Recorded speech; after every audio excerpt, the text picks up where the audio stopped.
Hi, everyone, and welcome to Crime Theory Exchange, episode 24, hosted by the Foul Play team. I am Sunshine Christina, and today we have my wonderful co-host, Jax and Susan, and it looks like Disco's joined us, and Alice as well. How is everybody today? Doing good. I'm pretty good. Great. Happy to join. Hope you can hear me okay. Absolutely.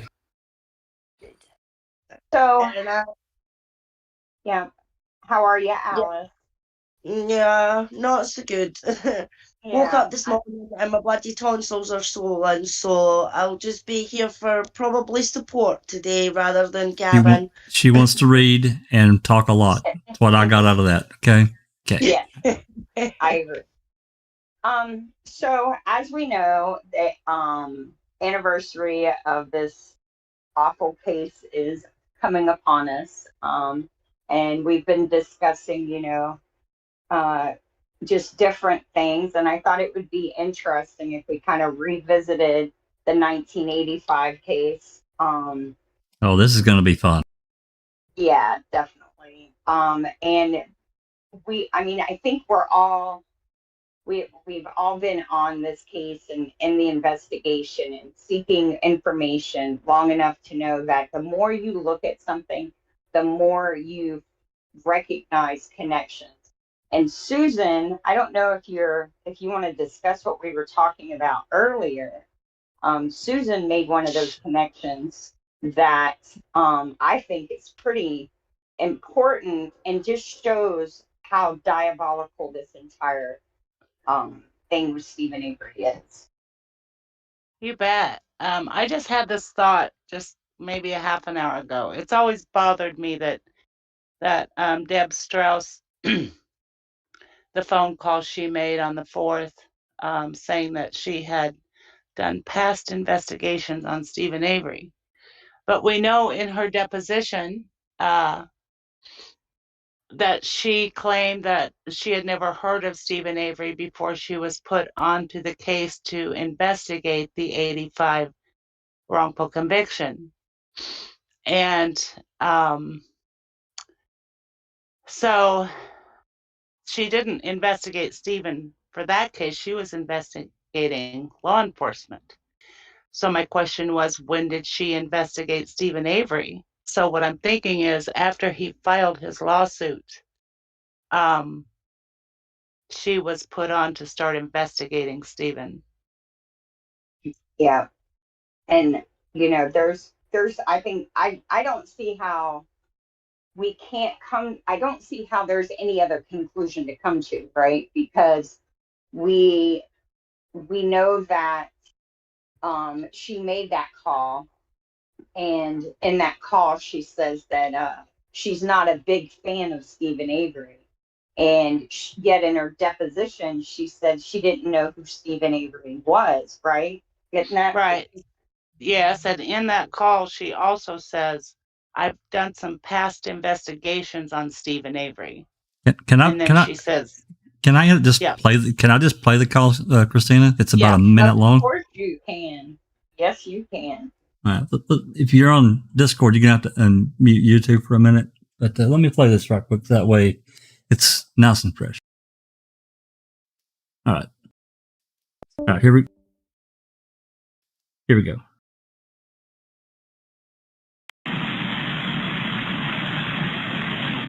County Sheriff's Department. Yes, my name is Deb Strauss. I'm a special agent with the Division of Criminal Investigation. Mm-hmm. And the only reason I'm calling is I've done some past investigations on Stephen Avery. Mm-hmm. And I'm watching the news and I'm seeing his name come up. Mm-hmm. And I'm wondering if there's anything I can offer to help you guys. How do you spell your last name, Deb? It's S as in Sam, Trauss. And I'm a special agent with DCI, mm-hmm. out of our Appleton office. And the other thing, and I don't even know if this is within my realm of authority to even offer, but I'm not a big fan of Steve Avery. If there's even something technical assist that our agency has that would benefit you guys? Well, right now, everybody is gone. Okay. I can put you through to Investigator Uyghur's phone. He will be coming in tomorrow. If you want to leave your name and where you're from and your phone number, Okay. and a short message, then if he needs you, he could call you back tomorrow. That sounds fine. Okay. I just need to, in good conscience, at least pick up the phone and make the call. Okay, just All right. 1 second. Thanks. Mm-hmm.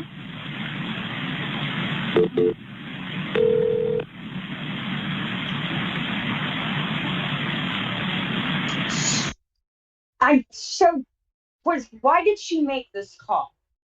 Was this her way to have an in on the case instead of people thinking Peg L sent her down there? I think she was told to go, personally. That's me.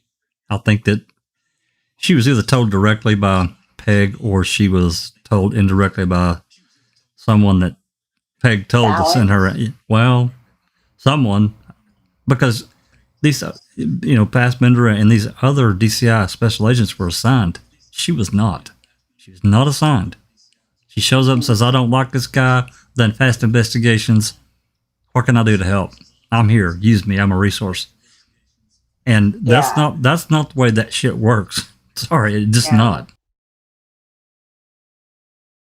No, it's not. And in light of everything else that we're finding out, it just seems like that call was almost kind of a way. Actually, perhaps that call was her trying to shield the AG's office from sending her in. Like, I'm just volunteering. Well, maybe, but it's still she's left basically a paper trail behind her of crumbs. It's like she would have been better off to have just showed up and not made the call. I mean, I don't know if she wasn't thinking it wouldn't be recorded or what. She probably wasn't. Yeah, or maybe, I don't know. It's just really weird. Or maybe she thought it could be buried. Or nobody would ever, hear the call. Yeah. And I get complacency from all of them. And, personally, I think the way that people were speaking to Deb Strauss so comfortably about, they were basically like bad-mouthing Stephen. And I think that she would be just one of those to get caught up in that rumor mill and be complacent. And, I think she might be also trying to get her shoe in there because for some other reason, maybe she got a slap on the wrist for doing too much investigating for the DOJ, Well, here is muddy the waters. I'm just gonna. I didn't send this, but in her deposition, they asked her about I just noticed this, a woman named Tina Ubelhofen. And I don't know who that is. But it has to be someone in the DOJ. There's a couple of people they asked her about. I have not a clue because we just, we did, we started doing her deposition part 2. We didn't get very far into it the other night. But there was another one that the Glenn or Kelly, whoever's doing the questioning, asked her about that I'd never heard of. Mm-hmm. We need those exhibits in such a terrible way. Yep. And I had mentioned on the open mic, they're referring to page numbers 5,500 and something. And we have no file that's 5,500 pages from the DOJ. No. That's their investigatory report, and those pages are bait stamped, the different reports. Yeah, and we need those. I have to. But think about how many of them have been edited by Fallon. Well, no. This is no. These. Now we're talking about. I think we're talking about two different things. Oh, right. We're not necessarily talking about specific reports that Lehman and Strauss did, although some of those could be contained in these exhibits. That happened later on when Lehman and Strauss would submit these reports to Jennifer Nashville and Monica Burkhart-Brist, they would start going through those reports. And of course, Fallon was involved, as we've talked about. And there was another one. I can't think of his name. And then there was, on up the ladder was, what was his name, Christina? Dan Bauer? Yeah. He's on up. Yeah, he's up there. There's Robbie Lowry, I think. Robbie Lowry, yep. And there's another one, and I can't remember the name. And they're the ones that they're the ones that did the editing. And Fallon, they're the ones that did the editing and pulled some of that information, didn't want it in there. Right. So what you're talking about with those 5,000 pages, just so everybody gets up to speed, like about mostly me, that was actually the breadth of their investigation. Those reports. Go ahead. Go ahead. What my understanding is, these are the pages that somehow Stephen Avery's civil suit attorneys had. A report that 5,500 pages, a minimum 5,500 pages long. And they submitted this as evidence in their civil suit. So it's all bait stamps, right? These are reports that at least a good part of them are reports that Strauss and Lehman did in their investigation of Manitowoc County. That's what they are. Yeah. Nan's life in chat says if she doesn't know if it is in her realm, she should be checking with her superiors rather than spouting her ignorance over the phone. I agree. I agree, but again, you have this special agent that just fucking shows up, calls on the phone, says, "Hey." His face on TV. He wasn't asked about Teresa. Nope, not a word about Teresa. No. She sees Stephen on TV. Yep. I think. Well, again, I don't know if word came down on high. Go get involved, find out what you can. Do this, because she was anybody that's just not even necessarily read through all the DCI reports that we have that are out there, thanks to yours and Rookie, what they were able to do. Deb Strauss submitted a lot of reports. Many of them we don't have a copy of. So when was her deposition? May 12th and May 13th. May 12th, May 13th, 2006. And Stephen filed his lawsuit. No, 2005, Jack. I'm sorry, 2005. My bad. Yeah, 2005. And Stevens filed his lawsuit in November. October 14th or 12th, 2004. Of 2004. So she would have had, 6-7 months if she had started investigating him after he filed his lawsuit. Oh, months and months. Absolutely. Yeah. I honestly think that's what happened. For what? No, that's what's really curious. What's that? What, investigating him for what? Whatever. Well, because he had filed a lawsuit and they wanted to get something on him in order to stop it. That's right. Yeah. That was my theory. That's right. And that's definitely was their goal. We can tell that there's no doubt there. No doubt at all in my mind. And Stephen kind of backs that up about him really wanting to keep his nose clean, pay his bills and keep out of trouble. He must have sensed it. Well, think about the I'm muting. Think about when him and Jody got into that disagreement, and when they left the property, there was a cop right across the street, right? Like it didn't take them long. No. And there's something else where it says, "Oh, I'm right down the road." I think they literally were watching his every move. So do I. I think he could feel it. I think he knew that the eye was on him. Oh, he suspected it. He even says that in a phone call. Yeah, I'm sure that Glenn and Kelly, when he filed the lawsuit in October of 2004, I'm sure they warned him and said, "You're going to have to watch it." I'm sure they did. I'll say that without knowing of any conversations between them, but they've been around that area and dealing with Wisconsin Authority police and so forth. I'm sure they warned him, you're going to have to watch your ass. Hell yeah. Well, there's like a clip in Making a Murderer where they said, we told him to be careful. We just never expected them to go That's right. to the length that they did. That was Glenn that said that, wasn't it, in that interview? Mm-hmm. I believe so. I remember. Well, I put your first document up on the screen, Christine. I didn't know if you were ready or not. And I've got these in the order you sent them. So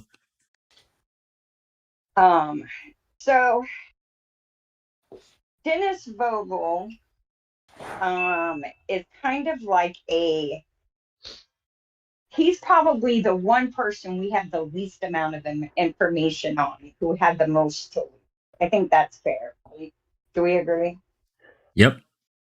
We really don't know much about him beyond what is reported publicly regarding the cases that he has been a part of that were overturned, or I'm not overturned, that were highly questioned. But as far as like his childhood, his life after he left Manitowoc, we don't know much about him. And I find that interesting simply because we had discussed a little bit about it. His wife comes from old money. If you go in your kitchen and you look at any aluminum pot that is more than 10 or that you got from someone in your family, it's going to say Miro, or it's going to say something aluminum foundry.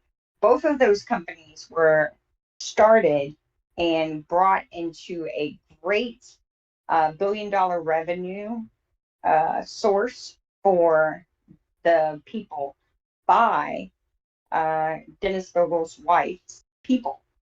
Yeah, another interesting thing, you know, Christina, that these people have ways to shield themselves publicly, and I think they do that actively, right? Oh yeah, and I agree. For Vogel, I think he saw the major problems in the 85 case. He got the hell out in 86, and in 87 he moved out of that region and took a job in private practice and stuck his head down.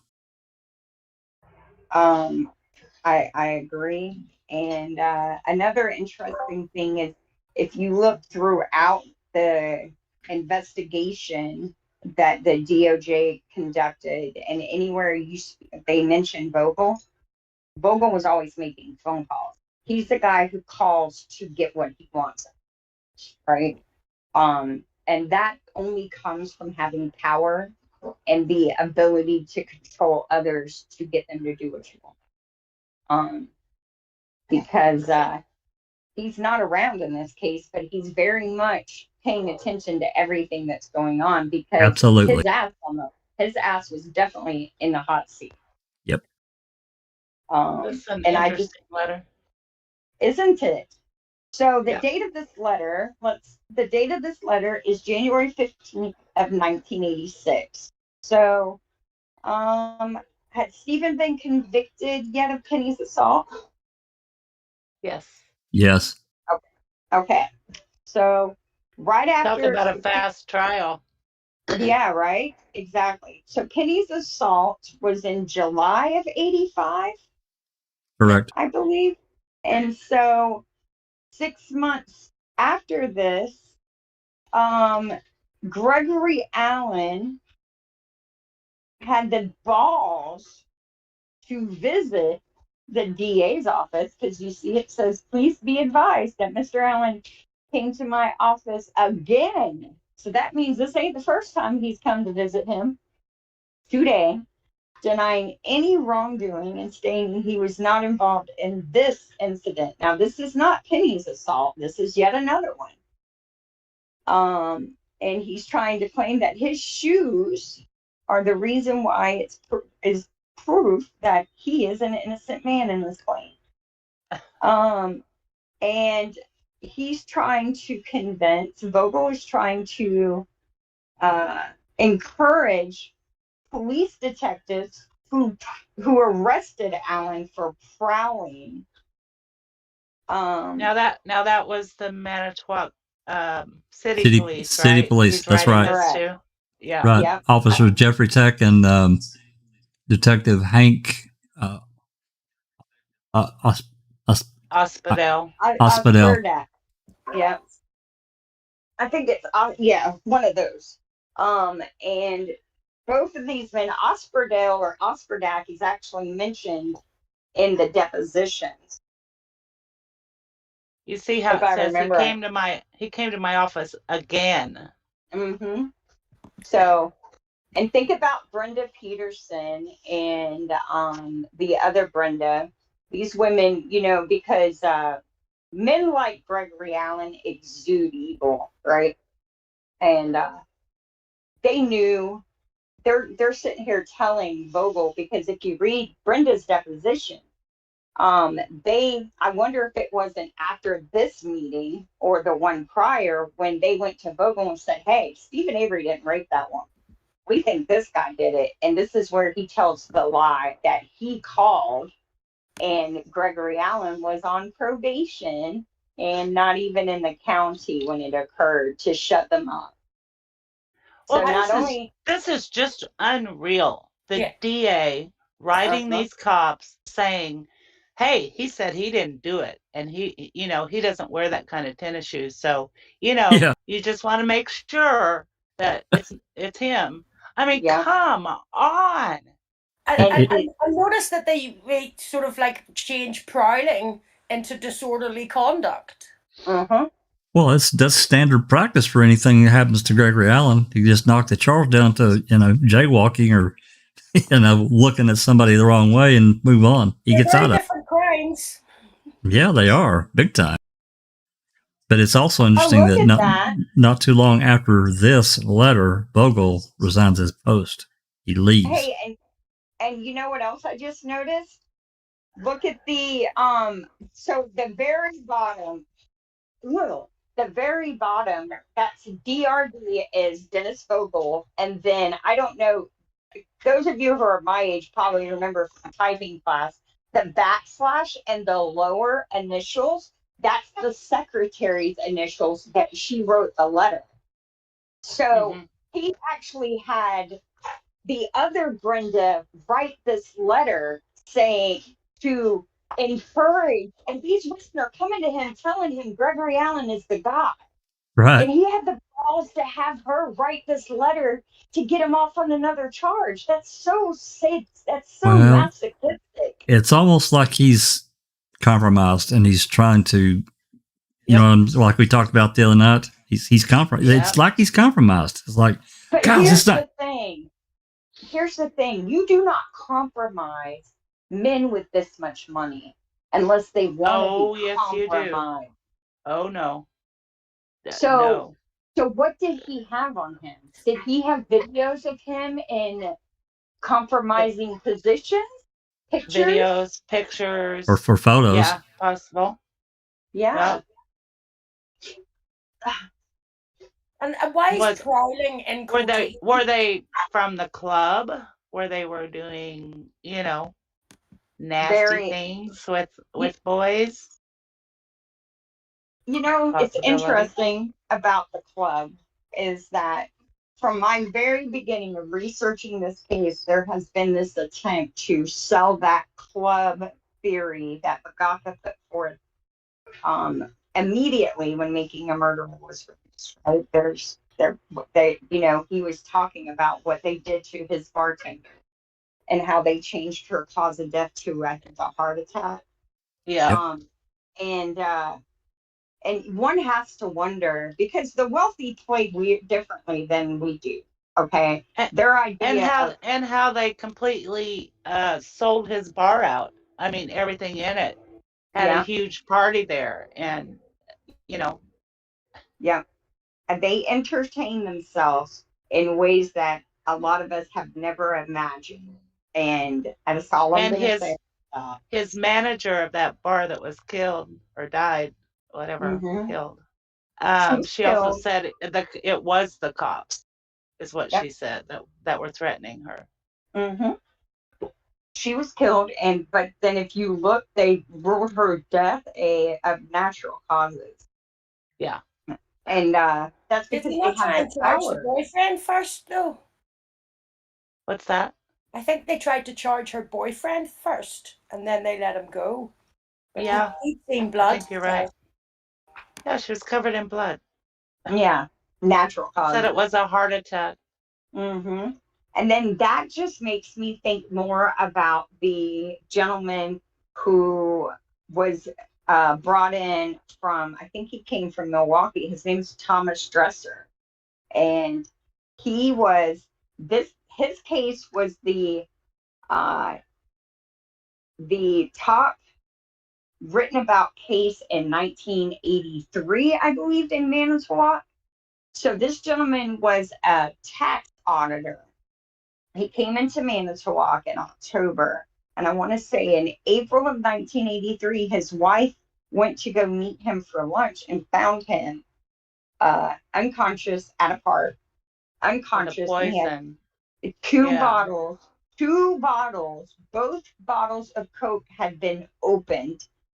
Yeah. And so they rule his death natural causes. But then somehow something happened and they realized he had been poisoned with cyanide, and it started this huge uproar. They pull all the sodas off the shelf. Dennis Vogel's involved, and he says, we will determine where this soda was sold and get to the bottom of it. There was a massive media write up about it. But then like a week, 2 weeks later, they determined he committed suicide. His wife had kept the suicide note hidden, but it wasn't even a suicide note. I forget what the note said, but it wasn't like, I'm in debt, I'm a gambler, I'm killing myself, nothing like that. And then Dennis Vogel still said they were going to determine where the Coke was sold and where the cyanide came from, and then you hear nothing else about it. Now, that case doesn't sit right with me either. Never has. Yeah. And that was in 83. It's a very painful way to die with cyanide, so it's Yes. very unusual for people to commit suicide with Yes. it. I agree. You have to get if you don't get the measurement right, it can last a long time and not kill you instantly. And yeah, it's just sorry. And wasn't there something weird about, like, he didn't drink soda? He didn't like fizzy drinks. I think there was something about that was curious. It wouldn't surprise me if that was the case at all, because that case just stinks of somebody got caught stealing money and he wouldn't be bribed, and so they offed him. I mean, I sincerely think that's what they did. And it's just crazy. So this is I see Jax has put a report up. So this is Dennis Vogel's interview with Lehman and Strauss, and I just thought it was kind of. Or is this Griesbach? It's Griesbach. Okay. And Roar. Yeah, and I thought this was kind of interesting because you see where Dennis Vogel called Griesbach, and well, the date's interesting too. We got to back up and say, hey, I mean, this is right after Stephen got out. They've been assigned this case because this shitstorm got dumped in Roar's lap, and I'm sure he was petrified. yeah. And I find it interesting that he asked if there was any files on Gregory Allen in that case file. Now, why would Gregory Allen, were they trying to merge the two? What if they were going to try and wipe Gregory Allen's, not wipe it. What if they wanted to make Gregory Allen's crime Stephen Avery's crime? and they didn't have the foresight to understand that DNA was going to keep that from happening. It would be difficult because of all the witnesses. I mean, they could do it on paper, I guess, but you got a lot of witnesses that sumbitch assaulted. Because to me, you could put the Michael Myers character right onto Gregory Allen, and it's basically the same person. The guy's a monster. Yeah, because they didn't really have computer networking. We know Gregory Allen knew that he could leave Manitowoc, go to Minnesota, and nobody in Minnesota would know about what he had done, right? No, that's right.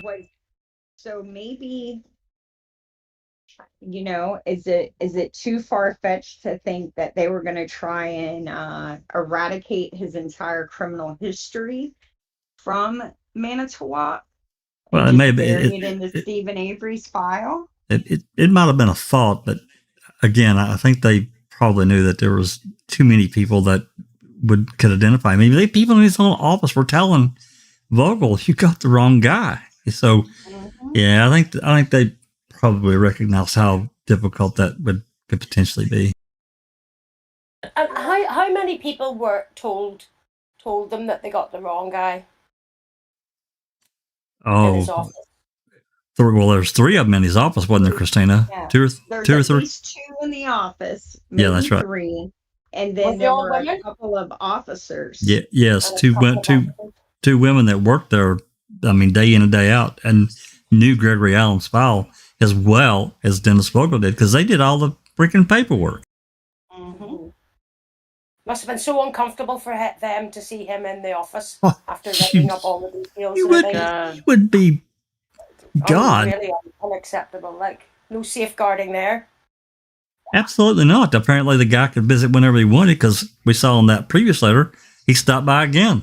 Okay, well, how many times this guy dropped by your office, and why? And they would know that he would follow people, he would call, he was a prowler, they could be following, I just imagine those women facing him in the office and having to be cordial and show him into an office to speak with their boss. It just all sounds really, and especially if you'd expressed, imagine trying to educate and make a difference in women's lives in an office run by men such as this. Because that's what Brenda Peterson was. She was like an advocate, they would have just looked over them if they were going to be so dismissive of their safety and feelings, essentially, in their workplace. Why would they listen to them when they complained or voiced well, they didn't. A different opinion? Yeah, they didn't. They got blown up. Yeah. I find that her fortitude to be able to continue trying to help women in an environment such as that. I mean, that's a strong woman. Yeah, well, you can only change it if you're in it, Yeah. So I wonder what these codes are on the bottom of this letter. So 13280 DCI 2. Why is there a 2? Manitowoc DA, and then the date, and then Layman Amy. I wonder what that 2, number 2 is. Oh, because I'm not alone. Was Strauss not the lead, and she would have been second? Yeah, but that 2 should be by her name, right?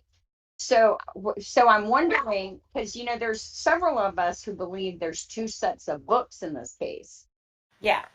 I wonder if this isn't the version that's getting released, and if DCI 1 wouldn't be the actual conversation and what they did as a result of the conversation.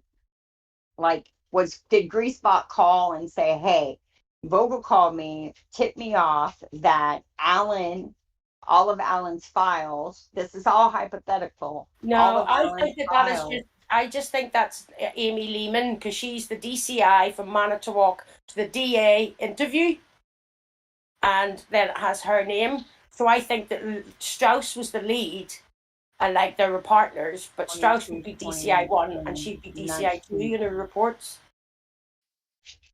Well, yeah, 19. she had she was a far more experienced special agent than Lehman. Lehman Oh, only yeah, been there for a Lehman few was years. baby. She was pretty Yeah. new, and she came pretty much from white collar crime. So But when you Stephen get was the investigation, there is the lead, and that was what I would think. Then, and if there is only two of them, her and Strauss, so maybe DCI 1 and DCI 2 for the two of them, because they would have to log the numbers of different reports. So this is interesting. This letter. So it's dated the 22nd. All right. He got the call at 4, and he's writing the letter that same day. This is the day Stephen was. No, he was out the 11th. That's right. He was out the 11th. So there's a reason why they're documenting all this. I think there's a snitch. Lily, stop, woman, behave. She wants my attention. I apologize. Puppies. So look, so he's saying I was in Wisconsin, or I was in Madison at the AG's office on Friday. I think they're covering their butts, y'all. I really feel like this is all a CYA attempt. They think someone's snitching. And in court this morning, and had not returned Mr. Vogel's call. When he called this afternoon, he asked me several questions regarding the Avery file. Now, who was it that wrote that letter that kind of got them all in a little bit of hot water? I didn't include the Douglas Jones letter. Yes. And that was to Ruhr, wasn't it? Was Ruhr not involved in that letter? Douglas Jones, the connection. Rohrer, sorry. You said Ruhr, and I'm sitting there thinking, who the hell's that? I just love your accent. I understood, Disco. Yeah. I thought Rohrer was Rohrer. Yeah, your man, the one who was the most scared. Because I think he's the snitch, personally. Or he was like, I'm not doing this. I'm not in a way that I just think he didn't have the balls to handle it. Well, yeah, I think DA's position, Griesbach didn't have the balls. Yes, but that's what I mean. No, I think they forced Rohrer into it. And then I thought he had something to do with the Douglas Jones memo. Was it not addressed to him or something? Or? Yeah, I think Douglas Jones, here, I can send you, I think I have that one separated out too. I should have included it, actually. My bad. But Rohr just is one of those guys, like, he would suck as a attorney in court because he has that red blotchy skin, and I'm not judging his skin, but every time he lies, his face turns red. He didn't have the gumption for it. He really didn't. He didn't have the tools or the gumption for it. I think he was the most scared out of all of them. Well, the big problem for Rohr, he came from a different county. He wasn't from there. This shit got dumped in his lap literally, and he's like, you know what? Fuck this. No. Yeah. And let's not forget, y'all, he's a judge. Oh yeah, he is now. Yeah. So he obviously got on board with it eventually. I thought what do you suppose is redacted out of this? I don't know. I'm glad you asked, because I'm sitting. He asked whether it was would brown leather jacket fit? BROWN. Can anybody hold on? Because they consistent as having that's the hair, and that was consisting of having come from Avery. What he's asking, what Allen's DNA was identified. He asked whether it was so that's a space, so then it would be BROWN, that would be a space, LEATHER space JACKET. No, it's not brown leather jacket. I think it's about the hair. Yeah, the hair. It's the hair. Because it says questions. It's probably pubic hair on which Allen's DNA was identified. That don't fit either, though, y'all. Yes, whether it was the Pubic hair on the jacket, maybe. it I was on see. the towel, the hair on the no. It was the hair. The original hair was on Stephen, right? But did Stephen's it come shirt. down to was it the hair or was it the scrapings? I get this mixed up sometimes, the nail scrapings, but it was the hair, wasn't it? Was oh, okay. So wait. So they did do Penny's fingernails. That's in '96. That excluded Stephen, but they said it could have come from the EMTs. Yeah, right. Yeah. Right. So Why would they fucking redact that? I don't know, but there I don't is know. a thing that opens. You know that I didn't know it was redacted. You know, there's a way to unredact it, right? If they're being lazy. Jazz says try highlighting the text. Sometimes it shows on a PDF. I'll try. Yeah. It depends on what program you use to redact with. I'll try. Let's see. Area highlight. Let me find this Douglas Jones menu. And Yeah, I looked for it too while you all were talking. I can't find my copy, but there's a brand new. There's a full copy of it that came with the new Colburn documents. So Vogel asked several questions. I think it's of me. Because at the very end, she says, I did not respond to Vogel's questions of me. Yeah, it's not. It won't unhighlight. At least I'll not. play around with it when we're done. But they probably put the tape on it. So this is Greaseback, right? Greaseback's right. Greaseback is writing the letter, and he's writing it to the file. Correct. Yeah, so he asked me whether it was. Do you know what I mean? Like Vogel's asked him questions. Right. So and then it's redacted. He asked so Vogel asked several questions on which he was identified. So that first redaction. And then, whether it was the same, then he's obviously, he said his recollection was the same, and that it was consistent with coming from Avery. So that's definitely having to be some of the samples or evidence. But the first redaction has to do something with him being asked questions by Vogel. Yeah, remember there's an interview with Greaseback in MAM. It's in episode 1, I think episode 1. Where he's talking about this very thing, and he also talks about him asking, or saying something about pulling Avery's file, and some Allen stuff was inside of it. Remember, and he was he was unconcerned about that. It's in his book as well. Correct. And he mentions it in that interview that Big Jeff. He also mentioned it in the interview that Big Jeff turned us on to. Yeah, the one I played the other night. Yeah. Yes. Absolutely. I'm looking for that.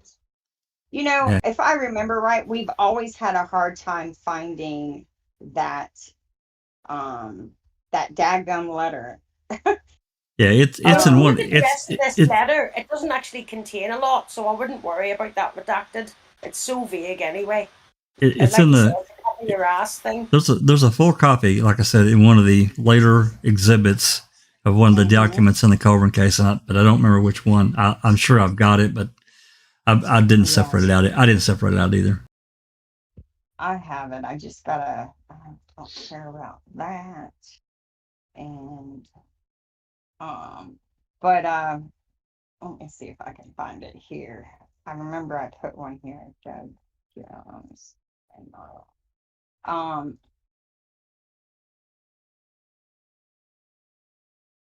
no. Yeah, I just have a feeling that they are really trying to. One, they're trying to separate any impropriety on the behalf of the DOJ, right? They have to keep it contained to Manitowoc. And I think that their fear, and this is just my opinion, I think that they feared that they had snitches that were talking about everything they were doing to Stephen Avery's attorneys. I would love to have an off the record conversation with Glenn, with Kelly, with Keith Finley, and just ask. Is Kelly not dead? Is one of the lawyers No, not dead? they're all alive. No, No. they're all Oh still no, it alive. was the investigator. It was their investigator that died, wasn't it? That was Beauty and Strings investigator Pete Betts. Yeah. Conrad. He was Yeah. great. He was fantastic. Yeah. He really was. Oh, and just to go back before we forget, Berger, who was the police cop that went with Penny Bernstein Bergner. to Kusche. Yes. Bergner. Bergner, that's it. He was in that Did He Do It? And we always thought that, like, well, I've never seen him before on, film. And there he was doing a TV program and Penny Bernstein was in it. Now, it was quite lopsided and it was released before Man, but they used very little of him. And I thought that was interesting because he may not have been saying the things that they wanted him to for the piece, so they cut him out of it. Because Penny got to talk a lot. Yeah. So did Griesbach, but not him. I wish the filmmakers of Making a Murder had talked to him, got him to agree to an interview for some of the 85 stuff. I would have loved to have heard him go on the records. Great. This is an awful copy, but if you look in the CTE text, I found it. I found a copy. Yeah, that one, the original one we got's really terrible. Much better. Oh, I'm sure the one we have is better. The one I always find, the one I can always find is awful. It's on my Emger, but so it's two. So it was two. This letter was written to Roar. Yeah. On September 18th. Now go back to Griesbach's letter. Okay, hold on. I'm sorry, please. 22nd. Okay. So, but if you look, Vogel was calling on.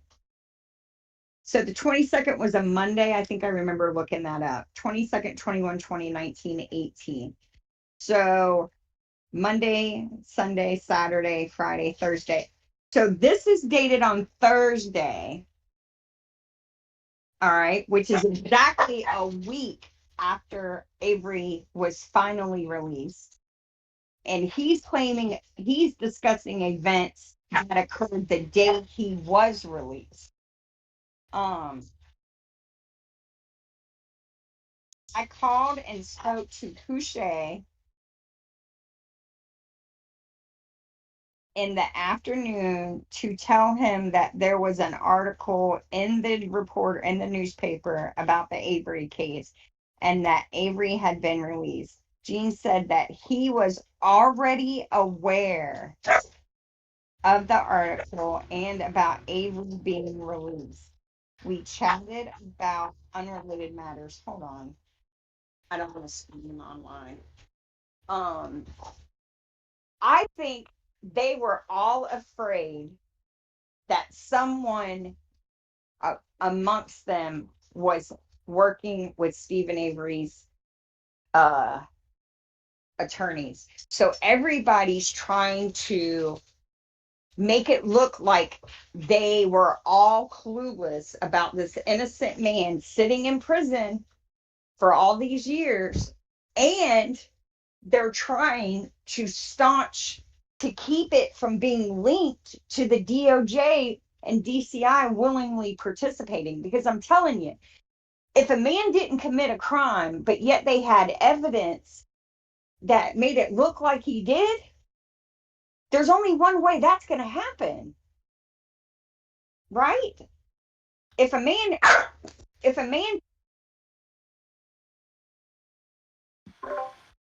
I kind of allude to And you, there's Jack, sorry, that I think Jean No. might have taken the call. it's just crazy. Like, I think there's a lot of hand washing going on. But what if Jean did take the call and they just fudged it up to make it look like Colburn knew about it? Because we agree that Jean's the smart one, and I think that's why he didn't get up for promotion. Yeah, I Well, think that's and- very possible. Yeah, well, yeah, I think Kasort probably knew that Gene was probably far more intelligent than he was, and Yeah. I mean, Gene probably did some Yes, stuff sir. that throw him under the damn bus a few times, and Kasort said, "You know what? Boom." Or take his job. Not only was Gene more intelligent, Gene was a very more cold, calculating individual. His CV's the most impressive out of all of them. Some of them combined. If you Yeah. read here, I'm just going to read a little brief His thing. I didn't training, I thought, realize. was very interesting. Yeah, He was head of an arson team.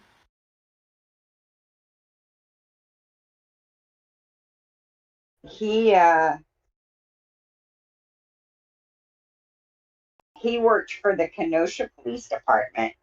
Then he worked for the AG's office for the DCI. I didn't know that. He went back to school. Yeah. This is all Kusche.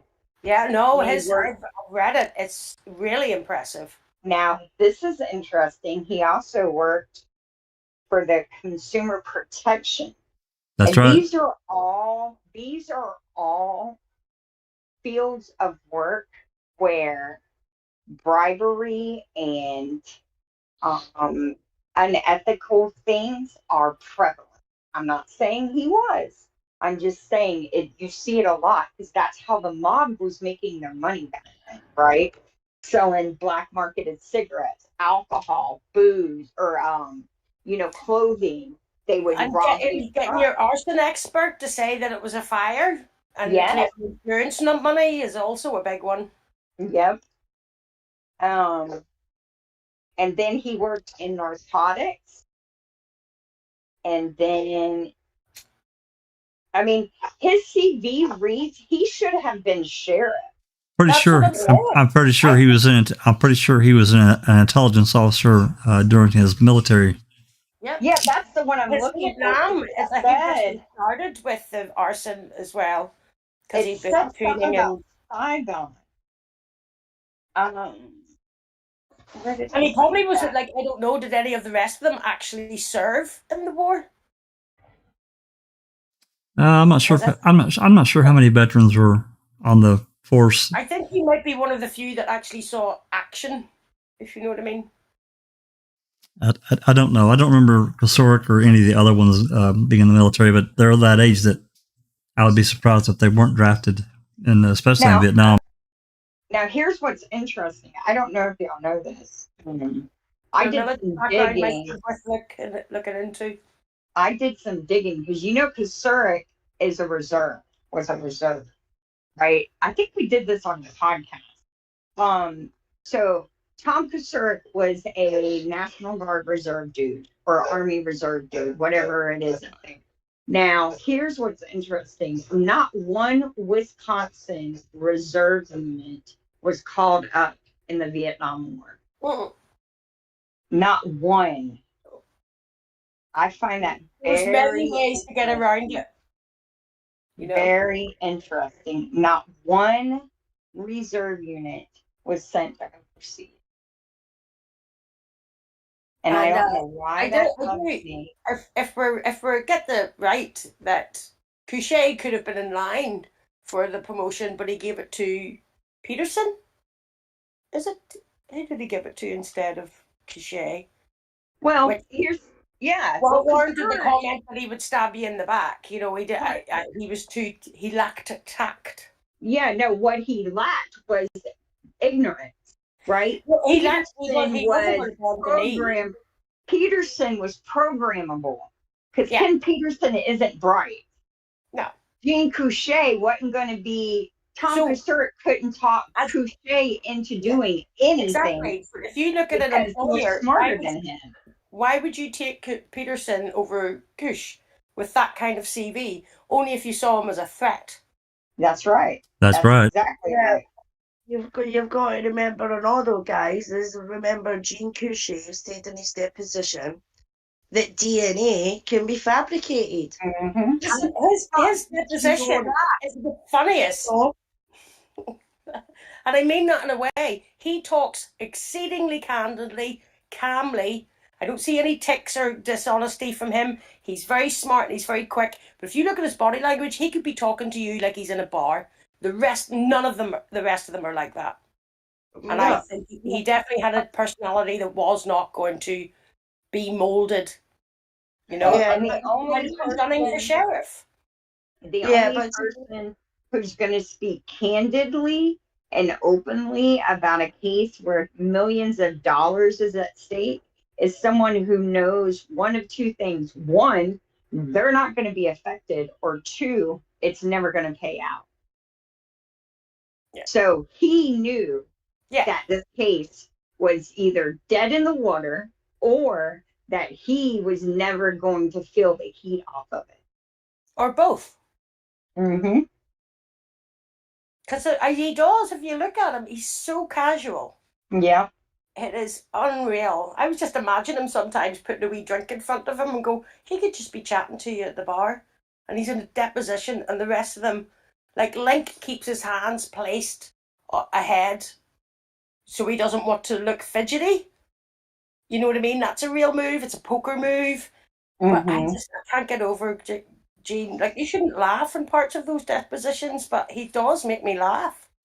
But Absolutely. it's just the way he blatantly, though, just comes out with it.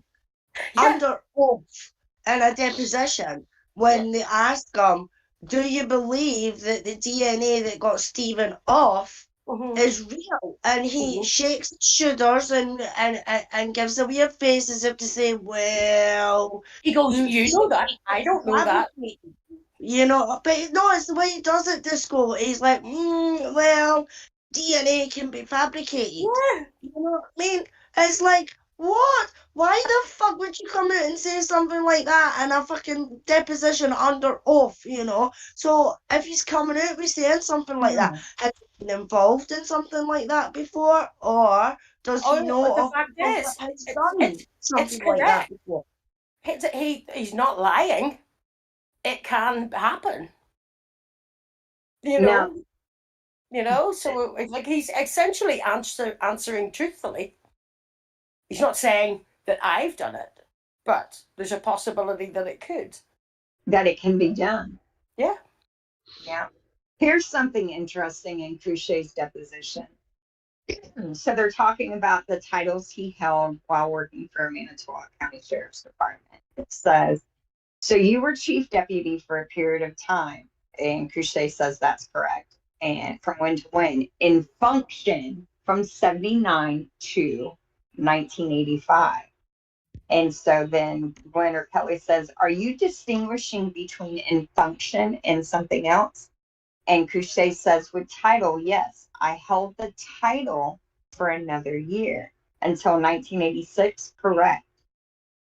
And so then he goes on down and it says, Stephen's lawyers say, first of all, what caused you to retain the title, but not the function of chief deputy between 85 and 86? Now, remember, this is when he drew Penny's sketch.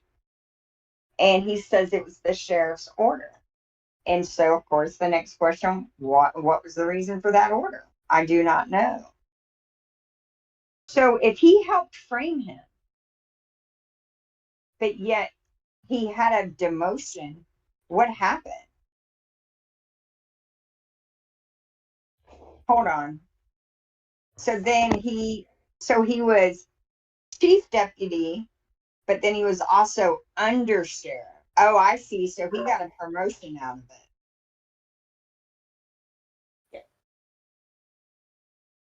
But then that was the end of the line for him. because Mhm. Zurich wasn't going to move over and not have him as an underling, while just snapping at his heels. So Very. I think, on a career level move, office politics or whatever, what he did with Peterson, I think that burned him. I think he was sore about it.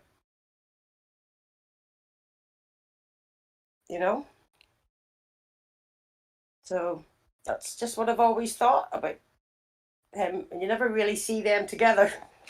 You don't see a lot of Zurich, but Do we have the trial transcripts from the 85 case?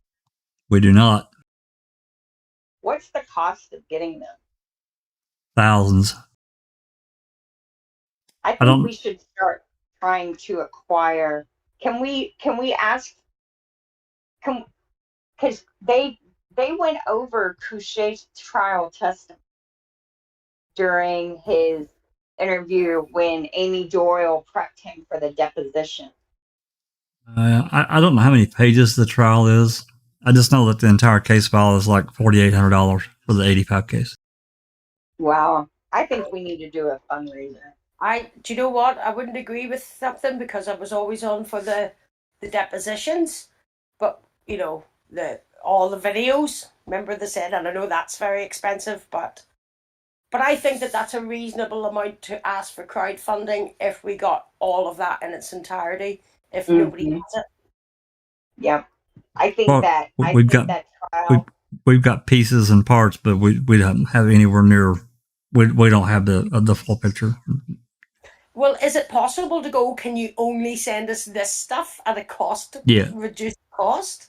Yeah, you can request. Those are trial records, so it's it's $1.25 a page, and you just request it and get what you get. We just need to. We need a compilation. We need a compilation of the index of everything filed, and that way we can go through it and start getting what we want. Even if it's motion at a time or pre-trial motion and all that shit. Yeah, I think that we need to seriously consider that.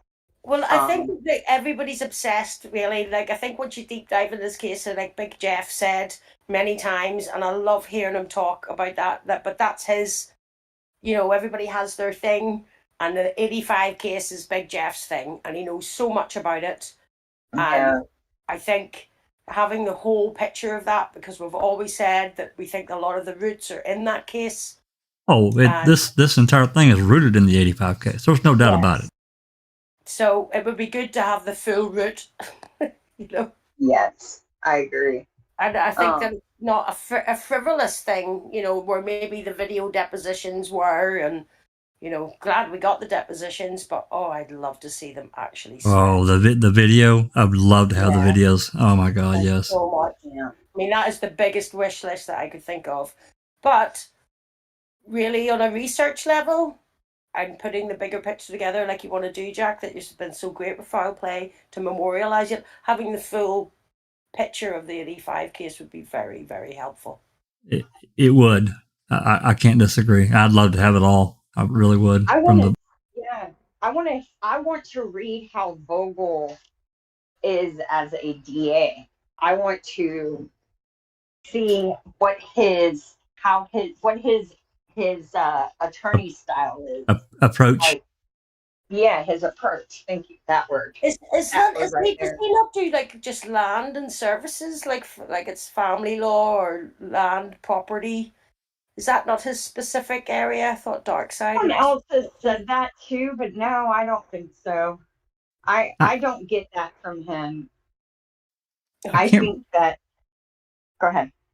I was just gonna say I can't remember where he went. Is it not Minnesota?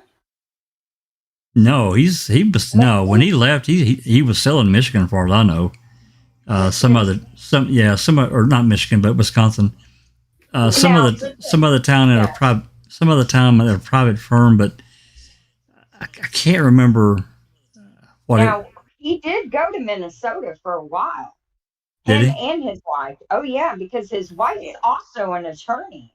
Darkside knows. I'm pretty sure Darkside did a deep dive on Vogel. Oh, okay. So right now, he is employed as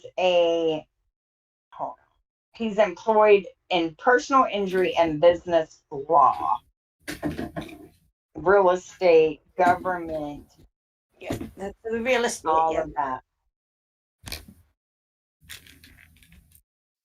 Well, I got his interview up Okay. that they So did on. also, He's an They- ambulance chaser.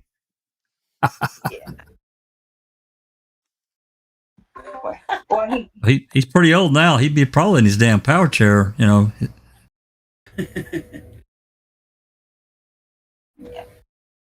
so he went to Creighton University, which is a good law school, and Notre Dame. And if I remember right, so did Ziegelbauer. And you know, Ziegelbauer has lived as a gay man for many years. And there has been rumors that Ziegelbauer and Vogel had an affair. How true it is, I don't know. But could those be the pictures if Gregory Allen had something over him? I don't know, but it certainly has the feel of him being compromised It sure does. in some fashion. It sure does. So I think everybody around Kusche was compromised. Yeah, I agree. Or a bunch of them.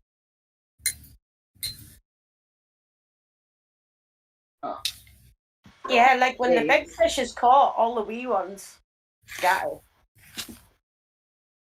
Essentially. And I think that Tom Kusche, for his 20-year reign as sheriff, just don't like him. Well, he's the head honcho. So, and I'm sure that he was very intimidating and powerful in his own. So when Lehman and Strauss interviewed Vogel, their two AAGs were also present. Yep, Jennifer Nashhold and Tom Fallon. Yep. I find that very interesting. So Isn't Fallon was there. Yep. He never should have been allowed anywhere near Stephen and Brendan's cases. That's in right. 2005. That's right.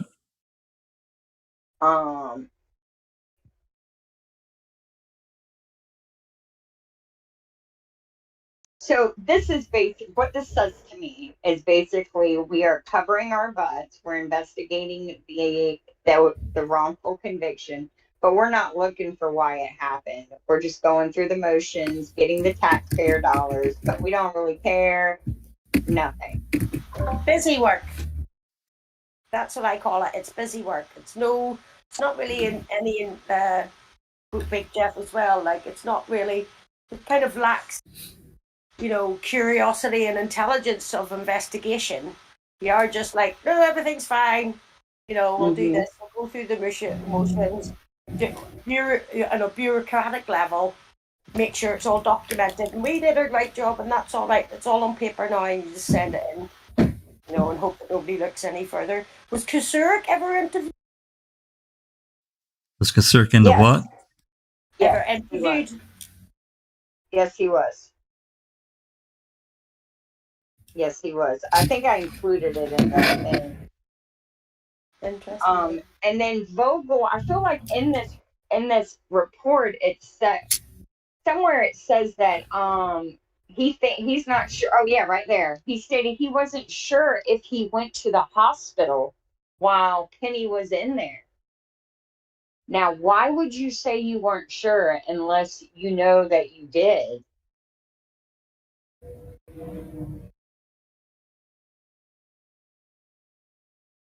There is no reason for the sheriff to go to the hospital, right? But there's definitely no reason for Vogel to go. That's right. Well, I mean, I wouldn't say that it's necessarily a bad thing that the sheriff went, but a detective a detective should have been assigned, and then the sheriff go check in with the detective and say, "Hey, what's going on? Tell me about this case." and that's it. Not And lead with- the investigation. Also, we got to remember that And not interview at the hospital either. That should have been done at the sheriff's office. Kusche and Berntsen were neighbors.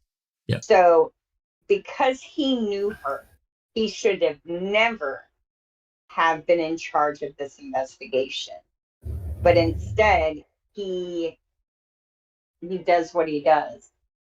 And that's the thing I think that bothers me most of all, and I've talked about it before. This man watched her heal from these horrific injuries, knowing Gregory Allen was free to do it to more women, and did nothing to prevent that from happening. And that, to me, should be shouted from the rooftops until everyone thinks about them. They wanted to stitch her eyes. And dismiss her calls about being called. Like, it's gaslighting maximum. It's sadomasochistic. It is the definition of sadism. It is feeding off another's pain and then letting it continue. You know what I mean? Christina, Uh-huh. do you know how soon Gregory left Manitowoc after Stephen was convicted? Well, no, I don't think he did. Or after he attacked Penny? He just traveled and came back. He didn't. Right, because in '87 he's going to catch that charge for peeping in the dressing room at the local Five and Dime, and he beat up the off-duty police officer. That's the only reason he went to jail. They got him for assault on a battery on a Leo, and he did like a year in prison for that. I think he might have left after that. That's when he got released from that prison stint, he started traveling. But he stayed. Wow. Yeah. And another interesting thing, he was a free man when Mary Ziegelbauer was murdered, and she was a very attractive, tiny, petite woman. And he was. He was also free when Pam Claflin was murdered. Here's another interesting statement that Vogel made. He says Vogel stated that he could remember discussing with officers that they needed to make sure that the photographs were a fair representation of who Bernstein was describing. Vogel thought maybe he would have had this conversation with either Tom Kusche or Jean Kusche. Oh my God. Look, he said it was possible. He saw the photographs. So he was at the hospital. They were framing Stephen from the get. Yep. Well, like Jeff and I believe it was a setup. Yeah. Using Gregory Allen. Yeah. I think there is weight to the rumor that Tom and Penny were having a long-running affair, and she broke it off with him, and he decided to punish her and Stephen and use Gregory Allen to facilitate it. I don't know about that. But why else would you allow Gregory Allen to remain free and encourage her to keep getting these phone calls from her assailant? And if as she you was discussed, legitimately, you mentioned in the last one, were they reenacting things in court for the jury? Like, yes. For the Penny Bernstein to like, that seems very unusual. Disgusting. One of my theories, Christina, is that Penny and her husband were business owners in town, and they tried to shake him down. And they wouldn't play ball. Budge. Yeah, I think they wouldn't play ball. And that's what you get. I think they set a predator after her. Yeah. Yeah, they ran a pretty popular candy and ice cream shop. Is that right? Am I remembering? Yes. They seem to be prominent citizens. Yes, very business long-term owners. And business owners. They were very successful, and I think they were very well liked in the church. and either her father or her father-in-law owned the newspaper. And either her father or father-in-law was the set on the police fire board. So even I just like really, to say, like, in case anybody thinks, I feel really sorry for Pearlie Bernstein, because I think she has been through a lot and is actually someone, and no matter what people like her, if she's changed her stories or went back, they just gaslit and confused her, and this awful thing happened, and it's been in the public eye for a long time. But she's the only one that apologized to Stephen or speaks with any real remorse at the tragedy of all of it, you know. And I think she's just as confused as the rest of us sometimes when it, like, Yeah, I do think Historic was killing two birds with one stone on that whole deal. yeah. I can't imagine being a woman in that town. I mean, heck, in all of Wisconsin, because I mean, I'm from a small town where, you know, they raised during a time where women were supposed to, you know, be meek and all of that. But these women right here, you know, they want to parade them around, let everyone see them, but then I can't imagine being a woman in that area. I just can't.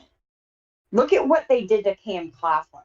Not only did they sexually assault her and get her pregnant when she was 14 or 15, but then they would randomly kidnap her, take her from her life, and then get her wasted because she had an alcohol problem and pimp her out for 2 or 3 days and then turn her free. Yeah. And nothing was ever done to them. Like, what kind of town is this? Creepy as fuck.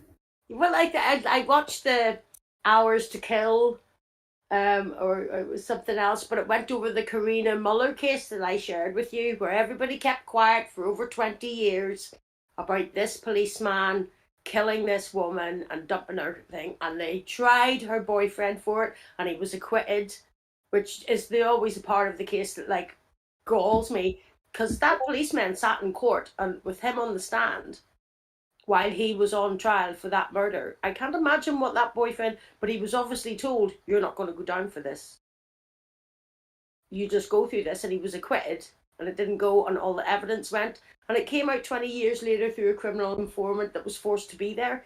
They kidnapped her off the street when she was 15, brought her there and made her watch them kill this woman who they thought because they'd been running a drug ring. They wanted to show like what we can do in this town, and that lay dormant for 20 years. You know, it was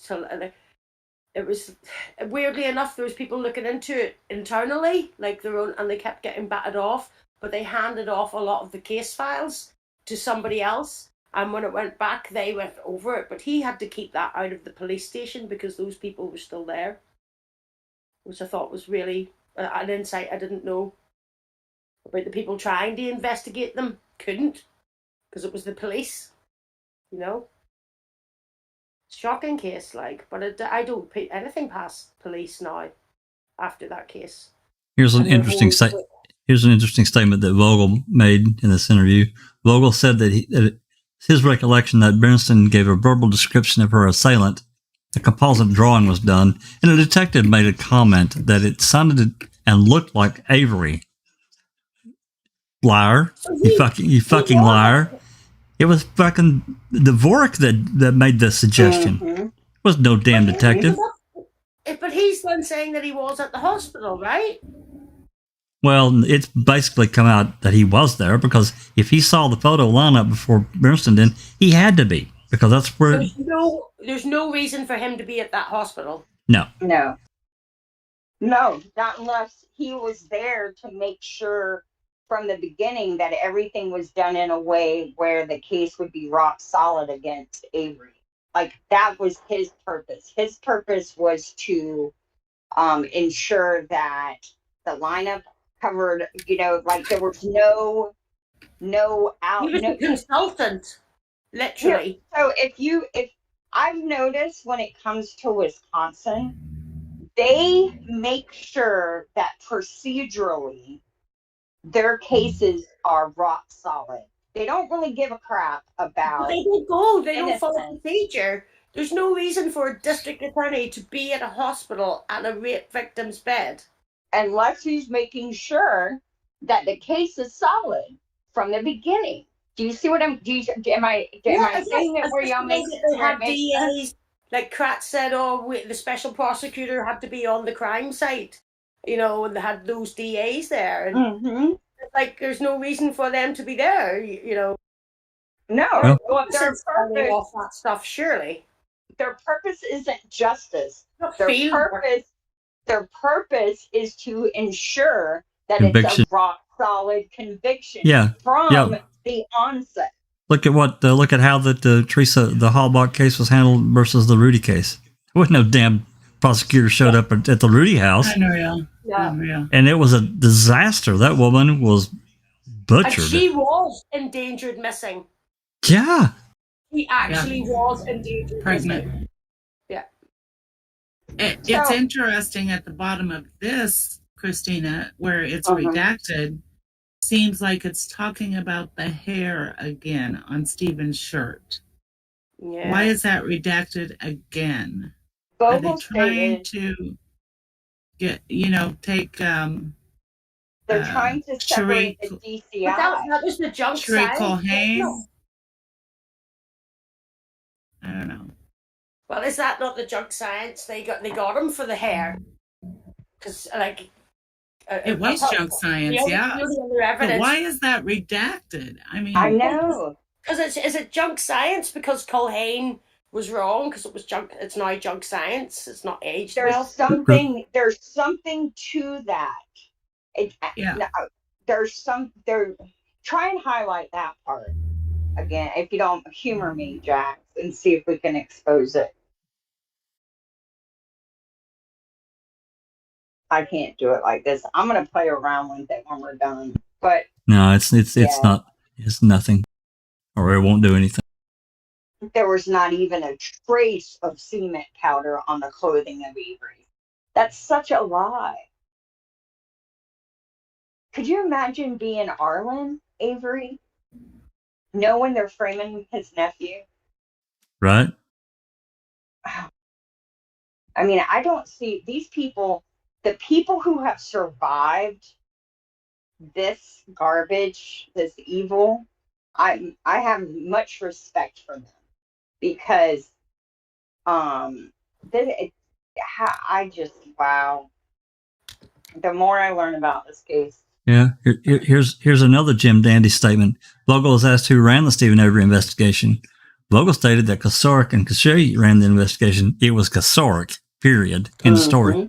Vogel did not know if it was normal for the sheriff Kusche to run an investigation or not. Of course you know. You're the damn DA of the county, you lying bastard. No shit. Vogel stated that Kusche might have gotten involved because there were no other investigators available. What? Oh shit. Yeah, how stupid do they think we are? I would love the audio from this. Because like every question they ask, the AAG's office is saying, well, this is what we want him to say. And then he would you know what I mean? Why? Well, I mean, why would Fallon and Nashville? Why are they there? Exactly. Yeah. Unless they're making sure to make this a statement that can't in any way be used. That's all this is. That's how Wisconsin runs their criminal justice system. They're ensuring that the case stays shut. Another one. Vogel was asked if he was aware of Gregory Allen at the time of the Bernstein attack. Vogel thought that he probably knew of Allen at his office, prosecuting him a couple years prior. Vogel stated that he was also aware of other individuals who were previously involved in sexual assault. He probably knew him. What? Come Wow. on. Wow. Some more crime lab reports that are blocked out here. Did you get this? Did you pull this from the master file that Seeking Truth got? Is that where this came from? No, this well, I don't know where it came from originally, but I have just these reports pulled separate and saved in my drive, and I just pulled them from my drive. But you gotta remember, I also have a report that I got from them, remember? I need to see, or no, that was the Green Bay stuff. Yeah, No, it's I all have Green. this too. It's all Green Bay. All these are contained in the Green Bay report. Yeah, I also received a copy of this for us to share. I need to sit down and compare them to see if they redacted it as well. Ooh, there's more lab reports being redacted later. Yes, that's what I said. Mm-hmm. What does it say? Hold on. Vogel stated that Bernstein picked Avery out of a lineup and was sure that Avery was her assailant. Vogel also felt very strong about the crime lab reports, blankety blank, blank, blank, blank. Vogel stated that he was convinced that Avery was the assailant in the case where Bernstein was attacked. Vogel was asked, since it has now been proven that Avery was not the assailant, did Vogel have any explanation for the lack of cement dust on Avery's clothing? Vogel stated that he did not. Lying son of a bitch. Mother. Oh, wait, y'all. You know what they did?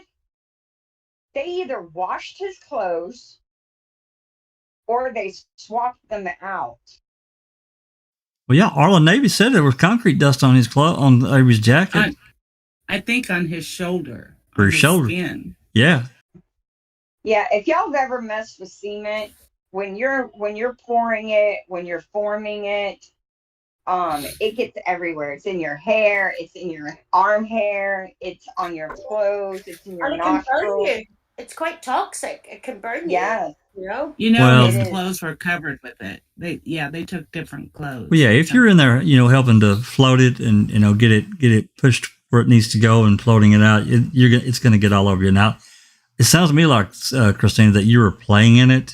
I'm just, I'm kidding. So one of two things: they either swap the clothes or the crime lab intentionally found nothing when there was something, right? That's what this says to me. Yeah. Because we know Stephen Avery didn't commit this crime, and he was actually doing what his 16 alibi witnesses said he was. Let's blame it on Bernstein again. Mm-hmm. Vogel was asked if he could remember thinking that Allen could not be a suspect because he had an alibi. Vogel stated he could not remember. He couldn't remember that. I don't recall. Yeah, I don't recall. Pulls up document. Could you imagine Vogel's deposition when they handed him that letter? If they'd have been able to hand him that letter he wrote to Manitowoc Police Department. You're talking about squirming. He would have put Mark Rohr to shame. Yeah. There was no way they could let this case continue. No way. Nope. Let me see. Way.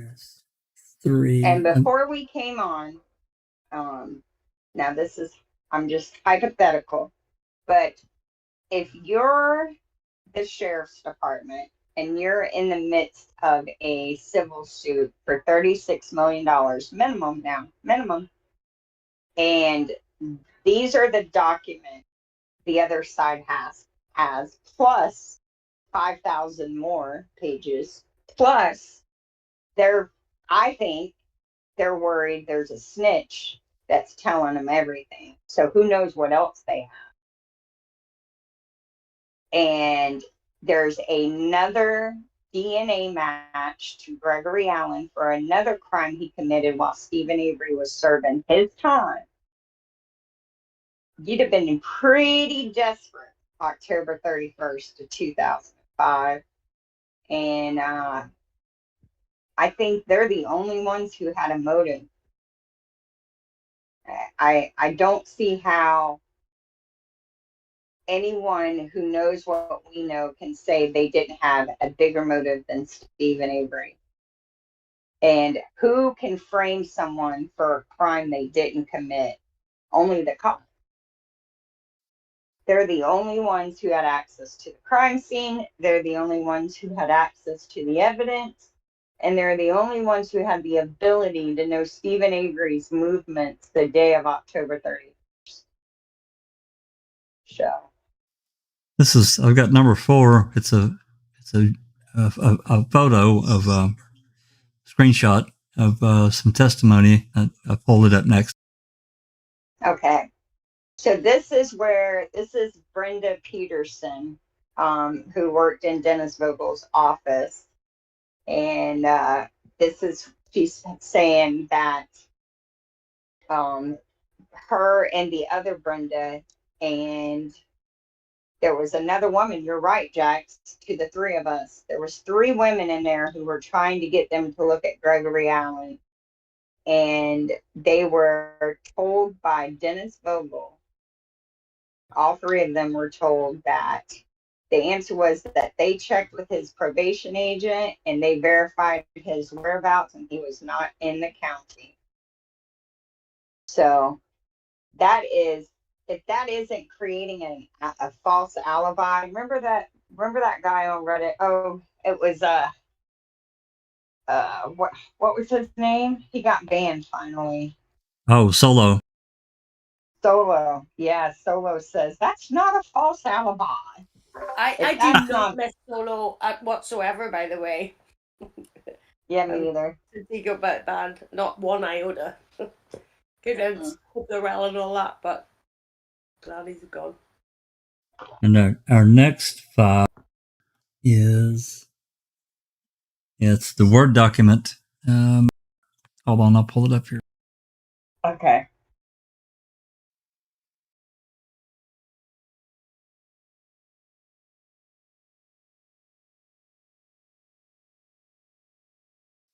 And it's going to pop in there. All right. About Wiegert. Oh, yeah. So Jinxie found this, and Mark Wiegert's wife and Tom Kusurek are on the Big Brothers Big Sisters committee together. Golf outing. Yep. So, and Mark Wiegert was a Manitowoc kid. He grew up in Manitowoc County. His wife owns a business there. And She's a realtor, isn't she? She a big time realtor in that area? I don't know if it's real estate I think, or if it's I think it is. I think it's advertising. It's like public relations. So, because Jinxie's often, and I have often discussed whether her firm wasn't hired to put out the pro law enforcement stance after making murder. I could have swore that Wiegert's wife showed Barb and Scott some property to get them moved off of the Avery property. Maybe I'm remembering that wrong. Yeah, she could have done that too, for sure. I'm not putting it past her. And Wiegert's dad was a fire chief or some shit in that region somewhere. Yeah. Where is Jinxie, by the way? I don't know. She's probably taking a nap. I don't know. I haven't talked to her today. But I just found that interesting and thought we'd add it, because how you met in Manitowoc. There's a lot of links to their charities. I think there's I can try to go back through them, but there's 3 of them. And they're all linked with vulnerable adults, essentially. And they've had their, don't know about the Big Brothers and Big Sisters because you can't get in on it, but the Yes Foundation had its issues, and then there was another foundation to include something else that was set up after Yes, and it had its issues and was shut down, I think. Like they tried to shift the board and reinvent it, but it didn't survive. Yeah, creative consultants, right there it is, grand opening. You're right. What year is that? Let's see. I don't know if to the date. their I don't new think location. I don't think it doesn't say. I think I want to say it opened in 09, but I could be wrong. Jinxie Don't found quote more me. stuff like with checks, like fundraisers, donating to these charities through these connections, like business connections. And, I know that happens generally, but it's also can be exploited because charities are tax exempt. And some of these donations were quite large. But we're still serving years after the Hallmark case. I don't know what this letter to the editor is. Yeah, it might be. She might be. It might be below that she's wanting us to see. Scroll down a little bit more. Yeah, I think it's this. Oops. Yeah. Laura Wiegert, Tom Kusurik. And then all these other names. £117,000. Yep. Dollars, yeah. Yep. Dollars, sorry. Well, that's a lot. Yeah. It's a tidy sum. Oh shit! God.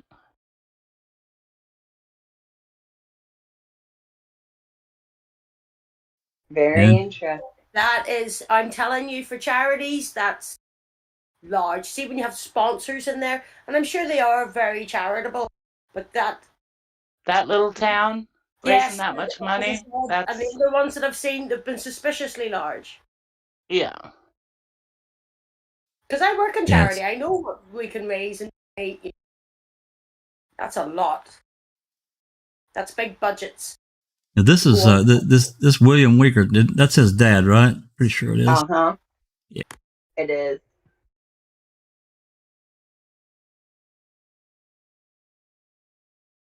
And then I'm not sure what this is about. Concerned place to call.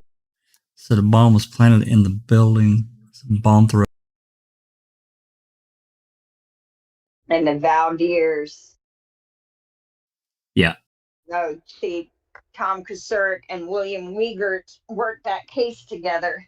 So Mark Wiegert's dad and Tom Kusurik were knew each other. So Mark Wiegert being on the Teresa Halbach case, he was not new to the area. He didn't need directions.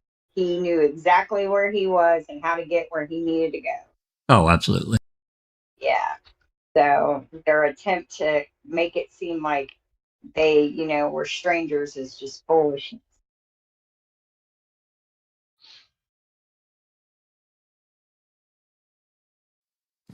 Comment, vote for Hebel. Mm-hmm.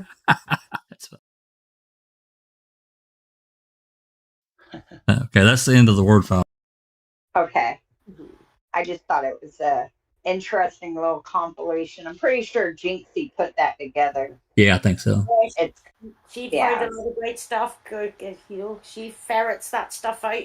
Crazy. Mm-hmm. And I like that because there's a lot of images and it adds context to the town and what's happening, and see these people as everyday people, because we read a lot of text about them, but sometimes I think it's interesting to see their careers on a kind of macro overseeing. Oh yeah, because Mark Wiegert's CV for sheriff is extremely underwhelming. Susan, that picture of Kusurik and Mark Wiegert's wife was 2004. So it was before their Teresa Halbach case. So here's Kusurik's interview. Wow. Yeah, keep everybody keep in mind this interview here. Look at the date. This is almost a year before Avery filed this lawsuit. Yeah. Look at that. 1103. It's actually 2 years to the day that Teresa was reported missing. Yeah, and it's interesting that that.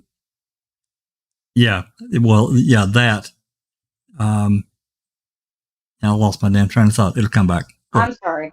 No. No, keep going. No, let's get it back. So it's interesting. You were talking about the dates, and it was before Stephen filed his lawsuit.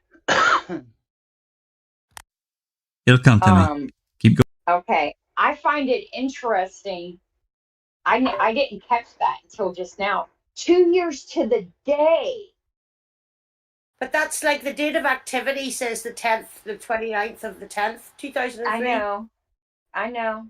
But I mean, you can't make this shit up. You just can't.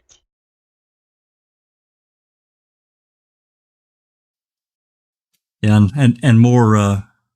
Well, it looks like they've got an address and date of birth redacted. So okay, I'm okay with that. And They we got actually his address. interviewed him October 29th. Yeah. So The 2 report. days prior to it being 2 years before Teresa's disappearance. I Well, just yeah. find that so interesting. You know what I mean? So That is a coincidence. that is Oh, I know what I was going to say. Keep in mind that when Glenn and Kelly went to these civil depositions, they were armed with these interviews. That's what I was going to say.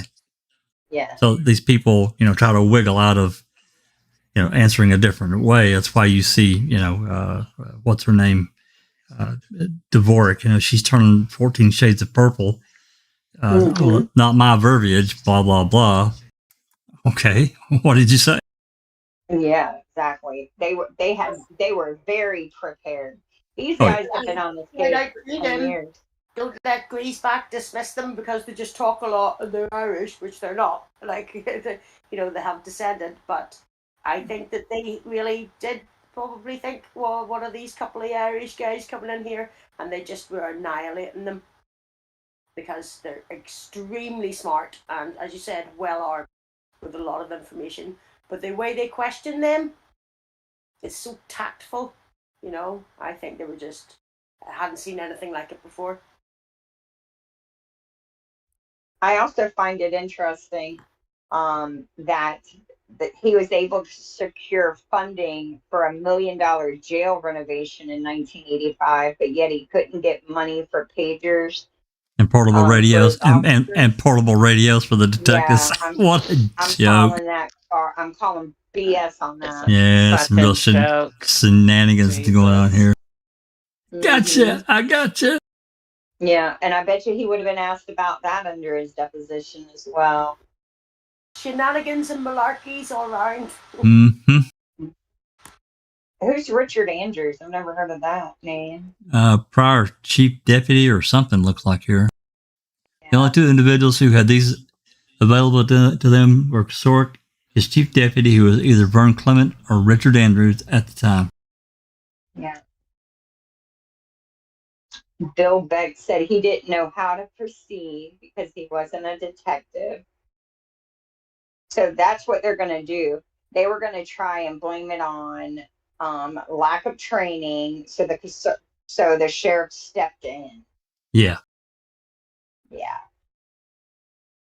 No money. No, because you remember, think about Peg L's PBS interview where she uses it as a platform to get more money. But yet, if you look at their budget at the time, they had plenty of money to do the training. They just were spending it other ways.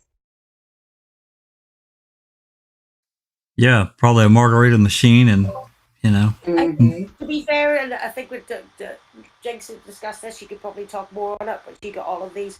She looked at like the chain. Zurich for his 20 years didn't actually do very much for the county. Even modern people have changed things. How long he ran, it wasn't successful. He didn't put in many programs in place, or he put in a massive jail and ramped up arrest records by 500%. Yeah, but he didn't do anything socially or improve anything or improve any services or Of course not. No. That he didn't want to. He used it to generate money. That's all he was concerned about, was making money. Business. Yeah, it's definitely an industry. They're doing the same thing with healthcare. I was at the doctor today, and it's an industry. You cannot treat humans as a item to profit from. Commodity. Yes, it's insane. Yep. It's insane how our world has devolved into this. So crazy. Sark believed in July of '85 he would have heard of Stephen Avery before, but he probably had never met him or knew what he looked like. You lying son of a bitch. Yeah, they'd have got him on that too. Even though he did run his deputy's wife off the road and broke into his buddy's bar. Yeah, stole some grilled cheese and some quarters and a couple of beers. Yeah, okay. Yeah, and maybe a box of photos. Maybe. Well, we don't know. Maybe. That's possible, I guess, but. Maybe. Let's see what else it says. He didn't know if he was in the room when Kusche drew the picture.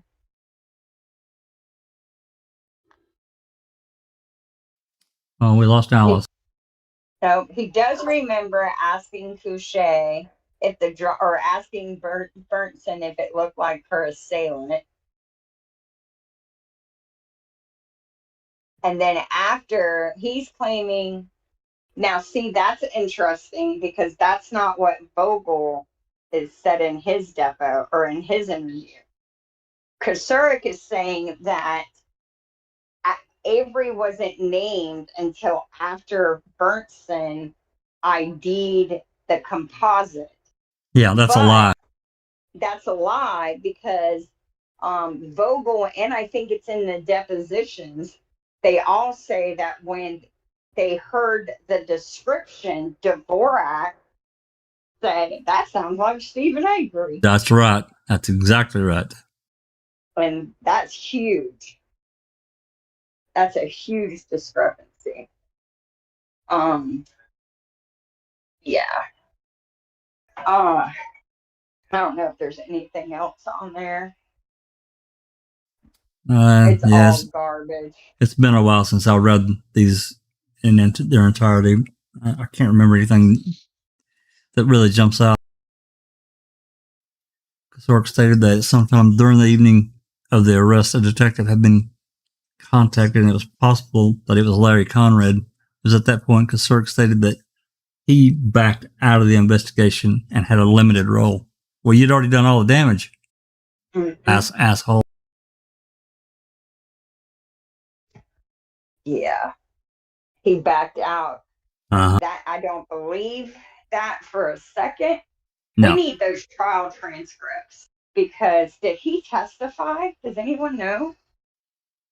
I do not. If you talk Sark, I don't know if he did or not. Yeah, that would be interesting to find out.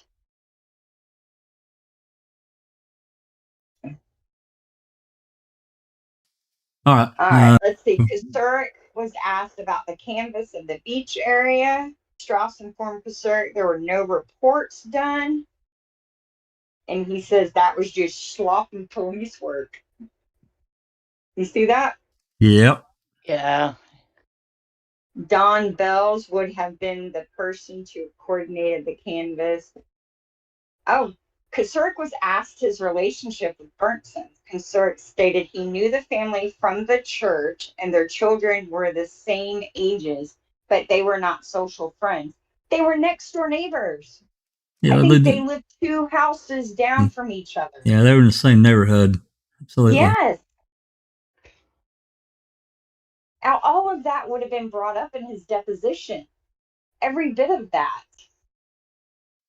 Oh, we got more redactions here.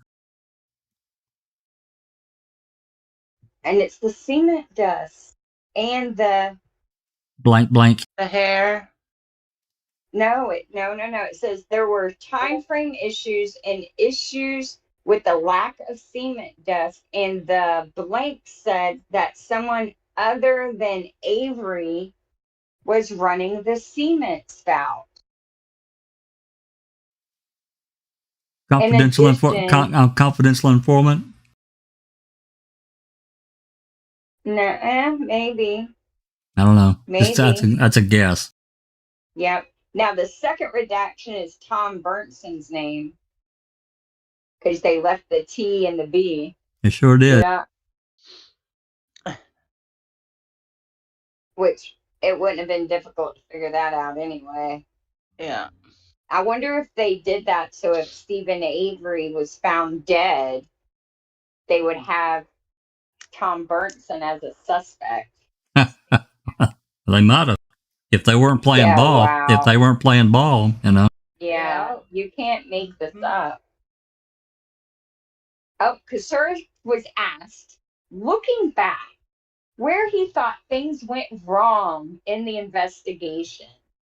Go back up for just a second. I got to read this. I have to. I'm there. so sarcastic. Yeah, I forgot about that.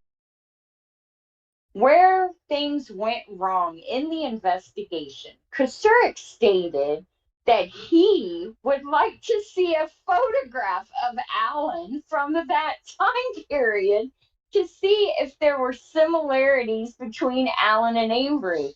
You have the photograph. They took it. They took it out though. They deep sixed Yeah, it. he took it. He took it because remember, dude said. Yep, that's right. I think it was Sandra Morris's husband, Bill, said, I collected the photographs and I gave them to Kusche. Kusche went for them. Wow, he was in so much trouble. How could you imagine Glenn and Kelly bringing this up? Oh, they would have tore him up. Yes. However, Burnson's ID, poor Penny, was convincing to him, the DA and the jury of 12. Wow. It would have been nice to have info on Allen. However, the sheriff's department and the police department did not have joint records or joint dispatch in 85. Now, here's what's interesting. They had investigated Gregory Allen for the murder of Donna Emmel, right? Because North Carolina had called them and asked them to do so. They had arrested him. His cops ran the jail. So every time Gregory Allen was brought in for his garbage, his cops processed him, and he looked at the booking report and saw the charges and the police report. But it would have been nice to have info on Allen. Yeah. All of that would have been brought out in his deposition. Absolutely. He was terrified. He was screwed. You also had a Manitowoc City policeman go with Penny to Kusche's office. Or maybe it was Vogel's. No, it was to Kusche. Correct? Yeah. About the phone calls, right? That's right. Yes. Yeah, because she. Yeah. But they didn't communicate with each other. Mm-hmm. And he was also a Manitowoc police cop before he was a Manitowoc sheriff. Yes, he was. Yep.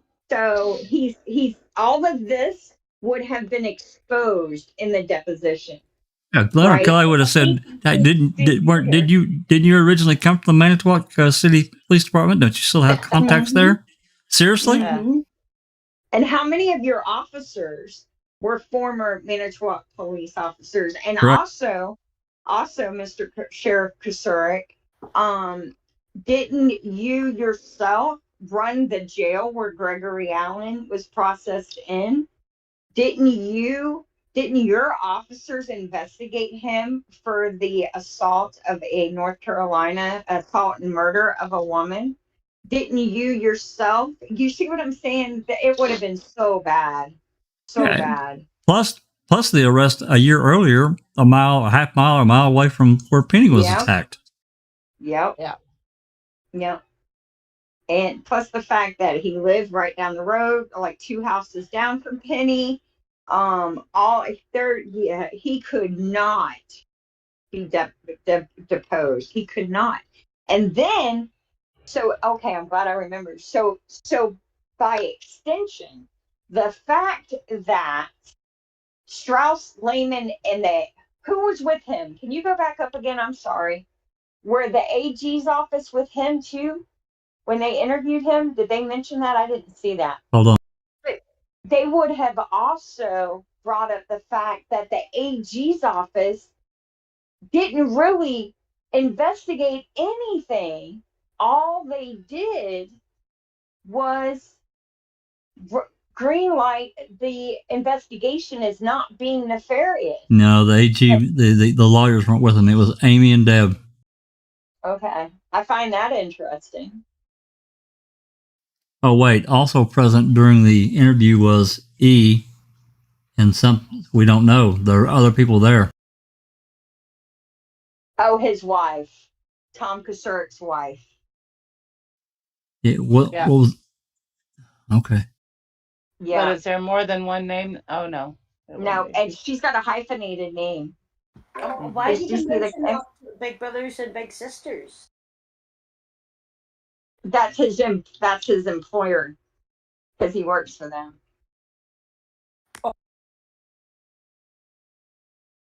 Yeah. Yeah, because in Vogel's they did the same thing. They said where he's employed now.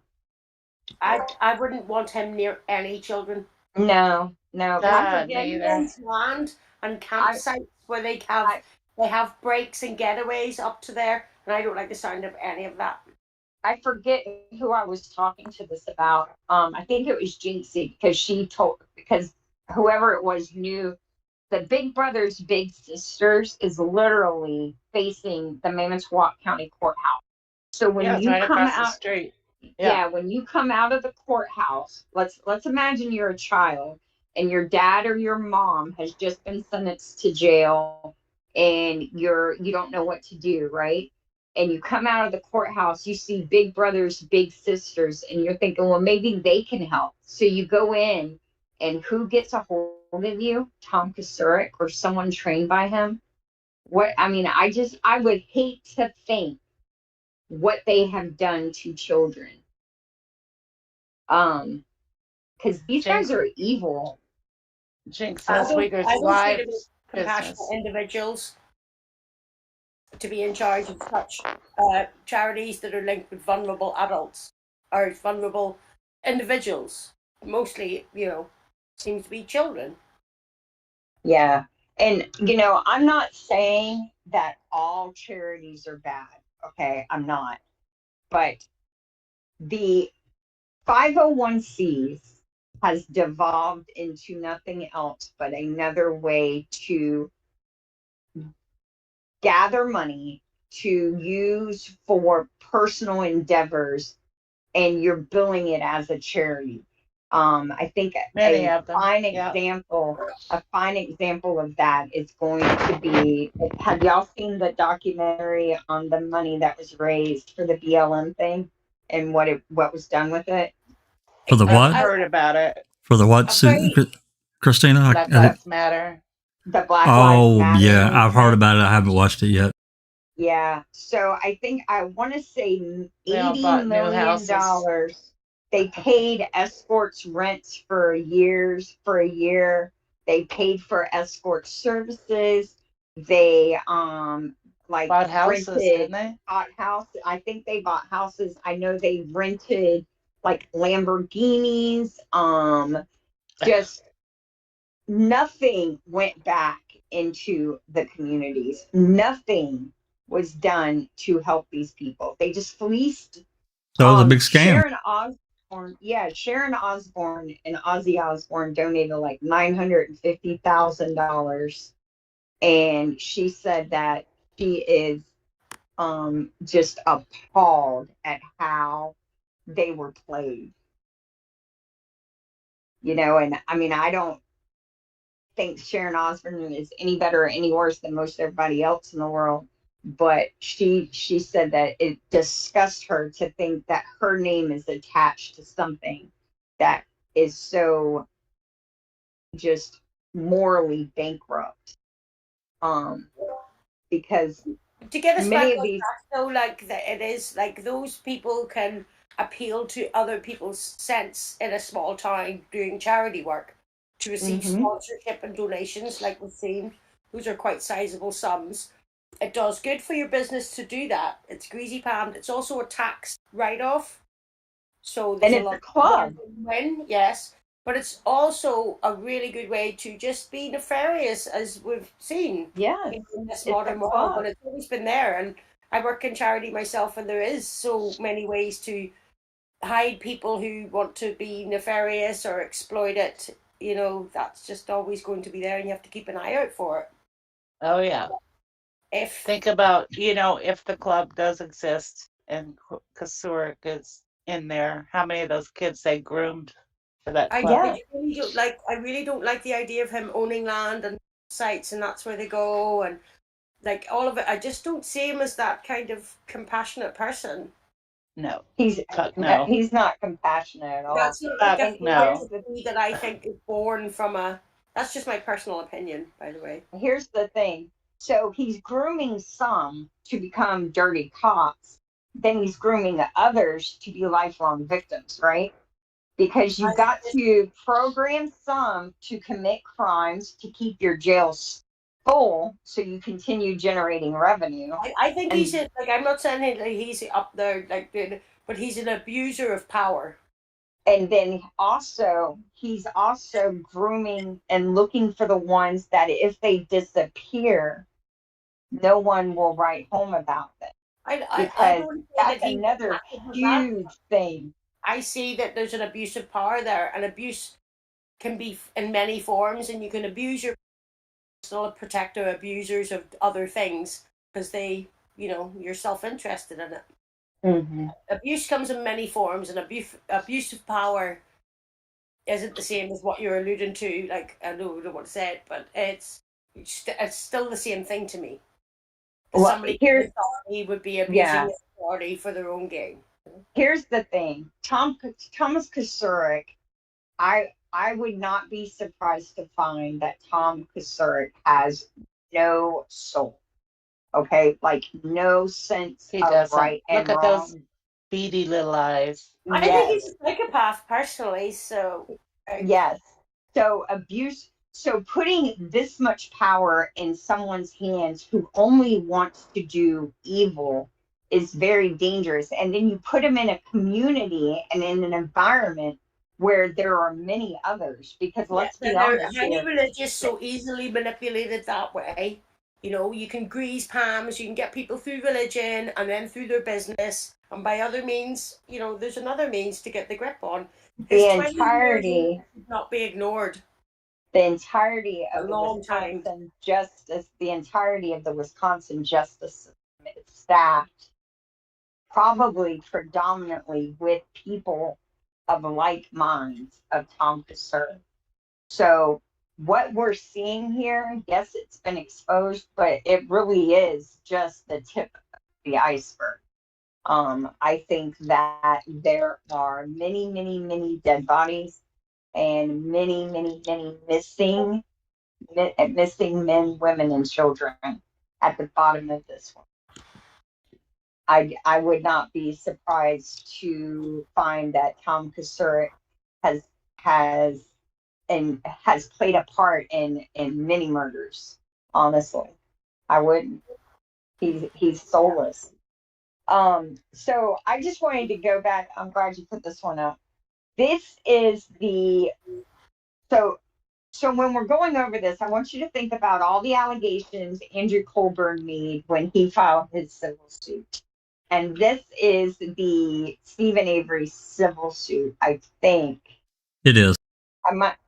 Okay. I think this is it. I don't know. It says stipulation. Is it the right one? I might have put the wrong one. I just thought it would be. Yeah. Stephen Avery versus Manitowoc County, Thomas Kusche and Dennis Vogel. But I think it's the wrong one because it's 2006. It's when he settled. Daggum it, but we can still go over it because it.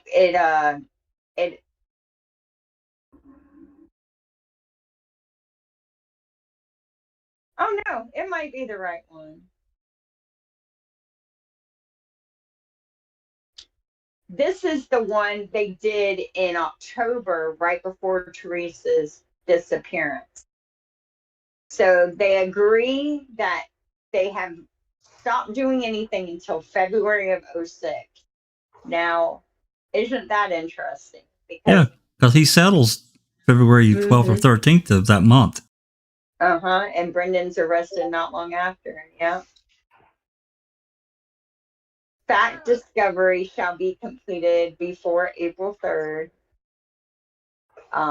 They're going to discuss expert testimony. Oh, there's a typo. Y'all see it? April 17th. It should be 06. Oh, yeah. But what I thought this was the original filing where they listed all the allegations that they were making against them. I screwed up. I apologize. Sorry, it's still an interesting stipulation. Mm-hmm. Yeah, especially if you compare it to what was going on in the Teresa Halbach investigation. So this was dated, it was filed 12/2, so he was already arrested, and it's dated December 1st, 2005. So, so at that time, he was still going to continue on. He's behind bars. He's arrested for her murder, but he wasn't going to drop the lawsuit. So, and I really think if he hadn't needed the money, if a criminal defense attorney would have just taken his case for free. I mean, why would no one, why? Because, like, honestly, these criminal defense attorneys are not ignoramuses about the dirtiness that's prevalent in the justice system, right? Like look who's attorney for Kasoric and Sean Mayer. Yeah. He's anyone that resigned. Yeah. I loved like hearing his just how inept he sounded, but overconfident and complacent again with these people. He just thought he was going to sail through that. And it was not going his way. And the players have remained the same, but the game's changed. Zoom calls, world, people are looking at this case all around. It's a different world for them. And I think they're like really out of their depth, personally. But I love that John Mayer modern guy, but that's an amazing catch that he was like fished out. Yeah. Was it a civil case? Would he have done that? I suppose that is a civil case again, yeah. There was a commenter on Reddit that said when Stephen Avery, he worked for one of the attorneys in the civil suit, and they said when the news that Stephen Avery had been arrested for Teresa Halbach's murder came about, when the news that Teresa Halbach had disappeared and the last person she was seen with was Stephen Avery, the attorney that he worked for actually screamed in joy and danced for joy. I read that before. Yep. And I think about that all the time. That says it all to me. Who's the attorney? One of the attorneys representing either Kusche or Vogel. There was a person who worked in the office with them. And when the news of Teresa Halbach's disappearance made the news, and it was linked publicly that she had been seen with Stephen Avery before she disappeared, that attorney actually yelled in glee and danced. And he was super happy. Meyer. Without a doubt, I think it's Meyer. Because I think Meyer was a guy who would say to Kusche, if you don't do something to stop this civil suit, you're going to lose everything you have, and you're probably going to go to prison. Yeah, you're facing some serious trouble. Yeah. Yep. Susan, I think it was you that asked me the other day who the judge was in the civil suit. Susan's still here? No, I think she nipped out to... She's here, but she's got her headphones muted. Oh, okay. Yeah. Well, it's the Honorable Lynn S. I Adelman. think she'll do that. Yeah. Oh, is that a woman or a man? Do you know? The woman. It's a woman. Okay. Huh. I mean, it drives me crazy that no one wanted to expose it then. So how do you keep all of these people from exposing this? Money or threats of retaliation? Like think about it. Think about somebody who's like literally the boss for 20 years. But he'd already been, a policeman for 10 years before that? So that's 30 years he's in the community. And we've expressed that we don't like him, but he was the sheriff for 20 years in this small community. And from a lot of what I need, it looks like just intimidation. Intimidation, racketeering, like I can see it all when I look at it all. It's just like, it's mobsters with badges, and I would not personally like to come up against Kusche. Well, who would? I mean, he's got they got all the juice. You get targeted by, a police department of any size in a small town, you're screwed. You're absolutely screwed. And I think there's a really big message that when I first kind of got into this case and I was thinking about this mobsters with badges, I was like, I recognize this. I know what the kind of thing is, And, like, should have thought, like, it is what it is, and it perpetuates itself. And if you have Stephen Avery get out and then he gets put back in again, what a bigger message are you sending the community that we can do anything we want? Yeah.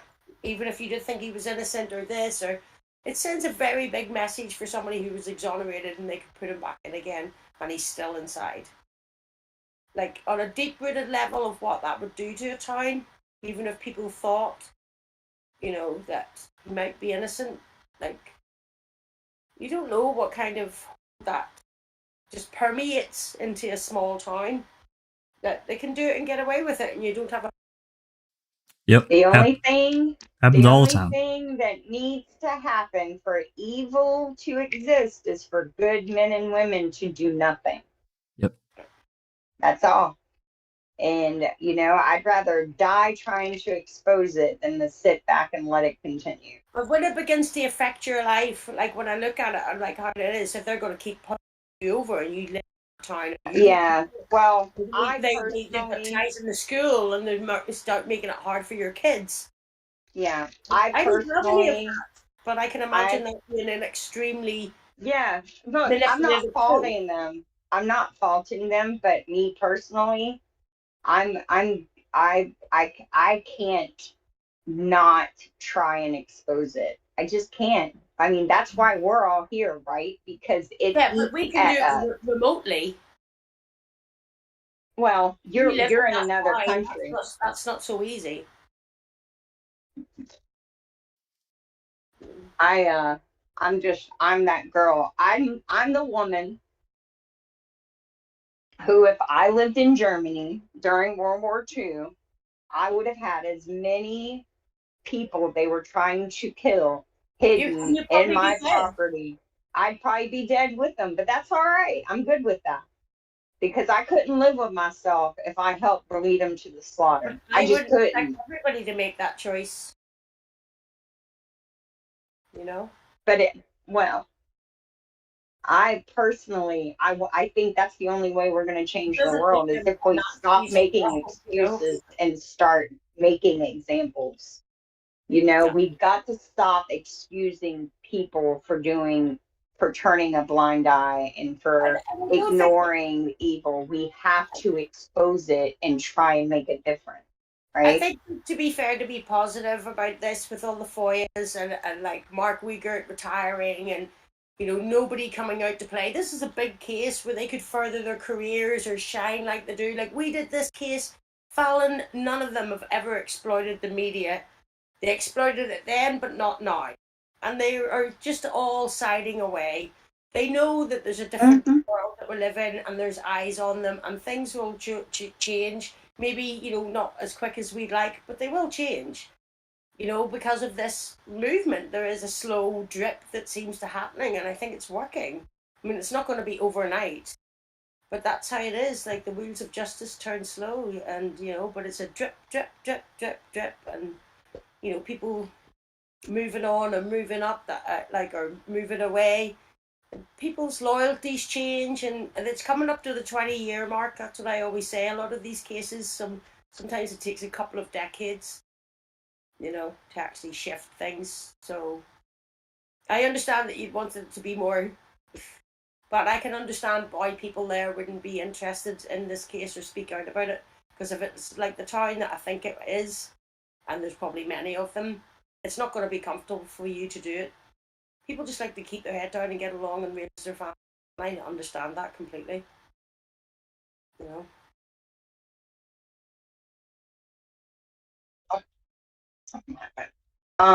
So I thought this was interesting.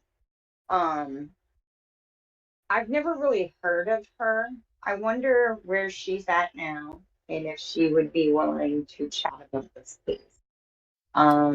This No. is, and I Yep. find it interesting that she, go ahead, Jack, sorry. I was just gonna say I never heard of her either. Yeah, well, this is a FOIA. It was filed September 23rd of 96. And if you scroll down just a little bit, she's filing it as a citizen.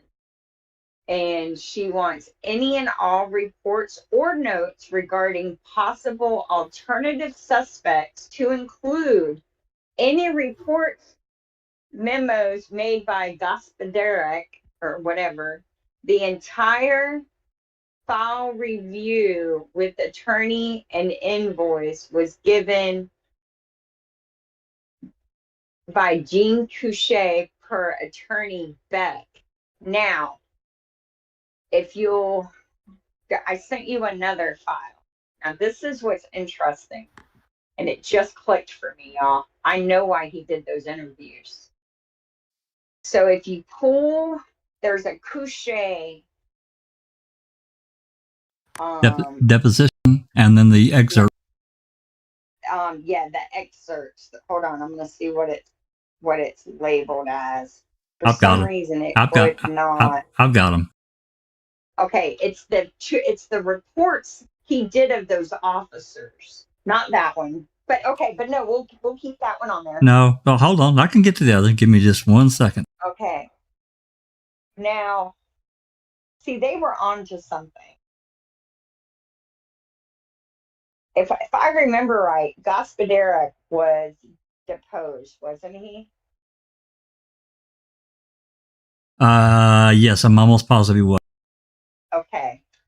So I think Kusche interviewed those cops to give her reports, to bury the reports for Gospodarek, because I'm pretty sure in his deposition he says, I told them it wasn't Avery, it was Allen. It's on the screen. These are the excerpts you wanted. So this is interesting because this is Kusche's deposition, and they're questioning about him. What did he take with him when he retired? And he says they would have been working files. So the only thing that you retained after that are the exhibits that we've already mentioned today. When you refer to working files, would you tell me what you mean by that? It would be a file in which I kept correspondence to me, memos, my notes, copies of my reports, things of that nature. And so they asked, do you recall whether when you left the department, you had a working file involving Penny Berntsen and the Stephen Avery prosecution? And he answers, not of the prosecution itself, no. Well, what did you have? I had a post-conviction investigation file involving some interviews I conducted. I'll bet you we damn well don't have them either. No, well, I think what they did, I think I sent you the reports they inserted into the file there's these two just odd, they make no sense. Hold on, let me see which one it is. It's not that one. This is So this is he was looking at post-conviction files. So if you, that's not it. Dadgummit. Let me find it. Is it this one? So this is when Avery's appeals were coming up, yeah? Yeah. So there is, hold on. Let me, there's a failure to appeal. There's two screenshots you sent me. yeah. Failure. Welcome back, Susan. Thank you, dear. Hold on. I'm just going to find it again and send it. Right here. This is the one. Now, where do you want me to drop it, Jax? Are these PDF files or what? All right. Anyone with link, copy link. I'm just going to send it to you again. Hold on. I think the reason it didn't load is because I forgot to unrestrict it. So it's my fault. Of course, it always is. These are the strangest things. When I saw them in the Stephen Avery, Penny Bernson case, it just really bugged me because it just made no sense. Okay. And I knew that there was something that,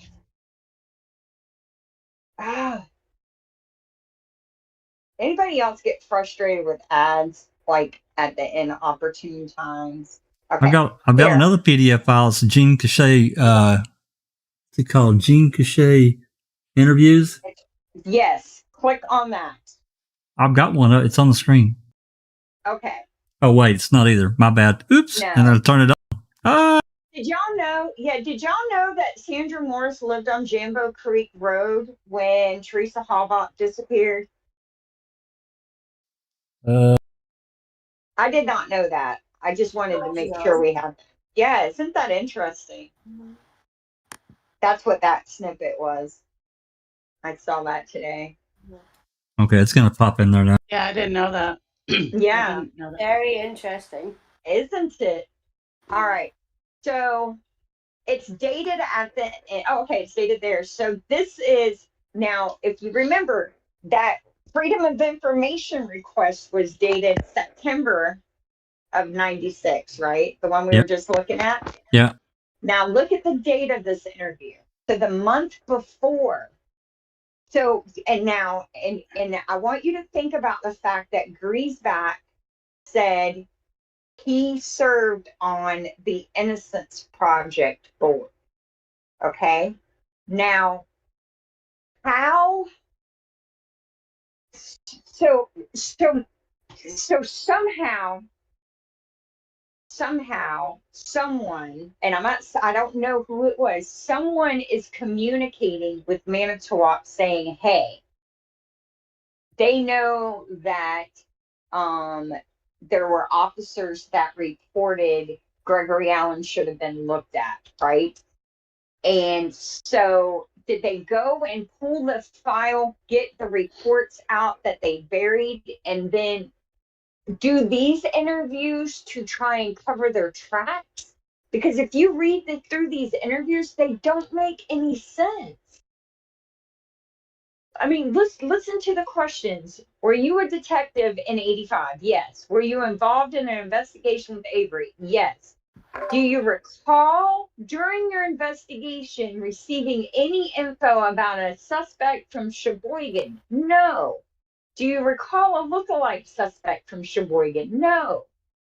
Do you recall during your, do you call? They're covering their ass. They're covering their ass right there. Look, do you recall if Gospodarak was involved in the investigation? I don't recall. Do you recall if Jadowski was involved? I don't recall. Oh my God. Do you recall what you did? Yeah. I don't recall the date. I performed time distance studies on travel route. Do you recall any conversation about any other suspects that might not have been checked out or investigated? No, I do not. There is something. All those people were involved. All those people were involved. It's all in the depositions. Every damn one of them. I So think why- about it again, were they just spending money and doing all those things, like No. checking the, you know? No, because they could do that. They can, if they needed a reason to spend money, they could do it some other way. There's a reason why they're doing this for this case at this time. Right here's We've a got to determine. Why is This is- Kusche interviewing this guy? None of this makes sense. I'm telling y'all, there is something about this that's the key to everything. We just got to figure it out. Do you recall any talk about a look-alike suspect from Sheboygan County? What? Yes, it makes no sense. Why didn't you just? That had to come from that phone call. It had to. Yes. But he wasn't arrested. Was in Allen from Sheboygan? No. No, that was allegedly Brown County. But we don't have a report from anybody from Brown County. No. And it's a month before she does her records request. Who did the records request? And it's this Glenn. lady. Hold on. Yeah, Glenn. Go ahead. I missed Show a little him. bit. I had to go take a shower real quick. So How dare you? No, I'm kidding. This Angela Kadaria. Yeah. But scroll down to the very end of this document, and you'll see that she was an attorney for Glenn and Kelly. Yeah. Yeah, Right there at the bottom on the left. right there. Shallow, and Glenn.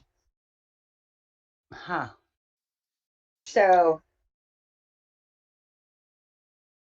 That's So- really interesting. That had to be about that phone call. There's nothing else makes sense. So how would they know about the phone call in '96? Now, okay. So they were Stephen's lawyers then. So let's Yes. play this out. Let's play this out, y'all. Right, yeah. Well, I think we need to Let's catch play people this up. out. Hold on, wait. I'm gonna lose my thought. So let's play it out that this is to hide the phone call in '96. How did they know this call was placed in '96? In '96. And how did they know that Manitowoc knew it and buried it in '96? Because now remember, they're trying to portray that Andrew Colburn had an epiphany when Stephen Avery was released in '03. Yeah. And that was the catalyst for him and Link going to Peterson and The memo. the beans about a call. They write the memo. That's right. Reports. That's right. But yet we have these odd reports, and we have Kusche claiming that these are the reports he took with him when he exited the sheriff's office for retirement. So if that's the case, so if this is the call, and it very well could be, that's actually I think it is. I think. Oh yeah. I And think it came from Sheboygan, probably. No, they're using Sheboygan as a decoy to try and because there's nothing about Sheboygan that works. Everything works with it being. There's no reason why Sheboygan should be even mentioned by Kusche unless he's trying to Throw the trail. Either Right. that or it really did come from Sheboygan and Brown County is the one that's not. That's Right. possible. That's possible. That's also possible. But anyway, go ahead. Maybe Because he always said, I think it was Brown County. So you know. maybe what we need to do is do a records request for Gregory Allen for Sheboygan to see if he was ever arrested there, and somehow someone there put it together. That's a good idea. All right, Now, thanks. Thank you. Now, wasn't he arrested in '96? Isn't that right? He was arrested. So the Green Bay assault was in '95, and he was arrested, put on bail. He violated, I think, I may be wrong, and he was convicted in '96. Okay. What I thought. Yeah. Now here's what's interesting.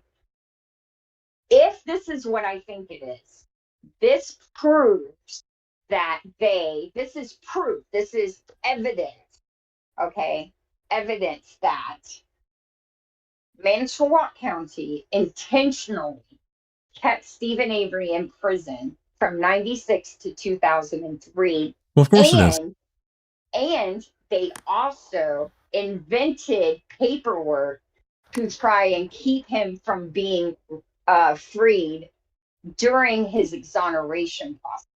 Now, what does that do? What does that do for liability? You gotta keep. We can't just stop it. Okay, that's what it is. But what does that do for their financial liability? What does that do for their criminal culpability? And what would that mean if this case had continued to progress? If this is all true. So who's interviewing who here? Let's catch up.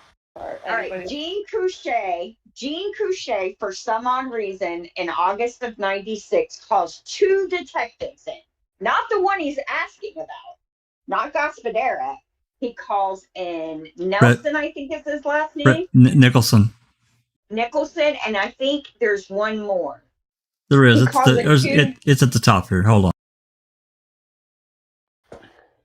And Kusche helped investigate this case with That's right. Doing the appeals.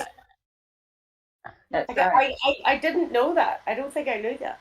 Yeah, in this interview here, it's Jean Kusche and Fred Nicholson. Jean Kusche is asking him questions. Mm-hmm.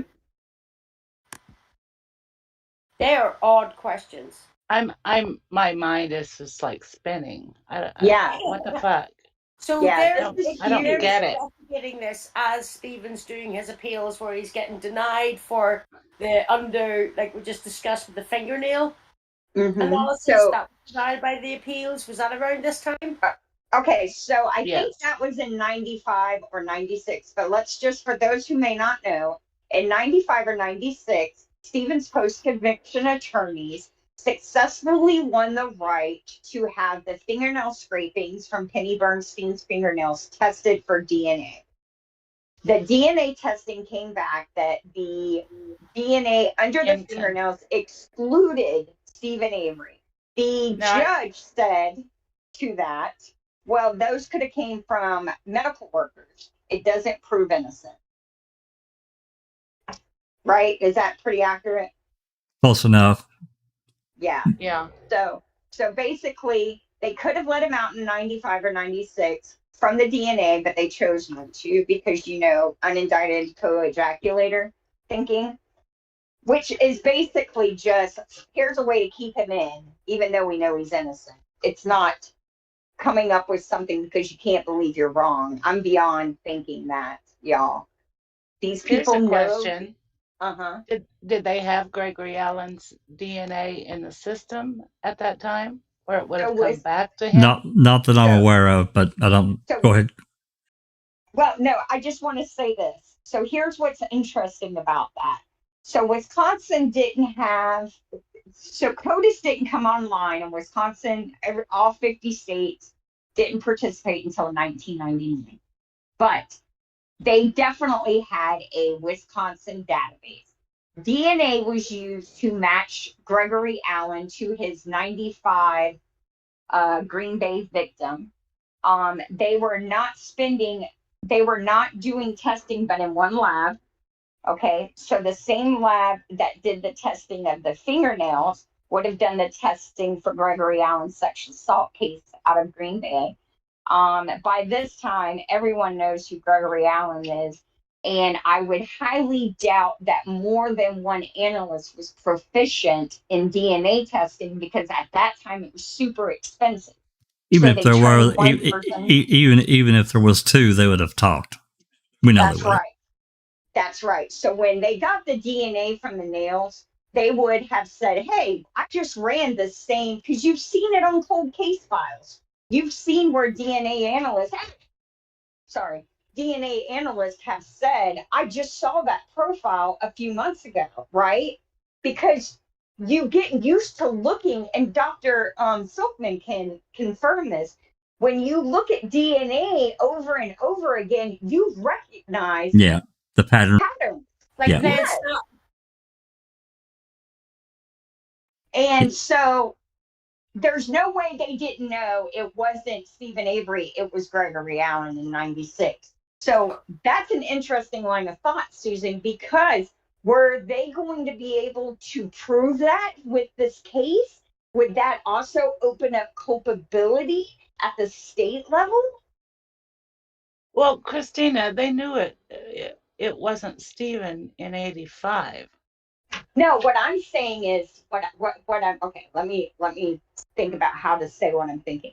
What I'm saying is, was Glenn and Kelly going to be able to show when the crime lab excluded Stephen as being the source of the nail scrapings in 95 or 96? Were they also going to be able to show that not only did it exclude Avery, it included Gregory Allen, which would then open up culpability at the state level? Because if an analyst knows not only is it not this guy, it's a serial offender, and they didn't use that information to free an innocent man, that opens up a much larger pot of Liability. of money for liability.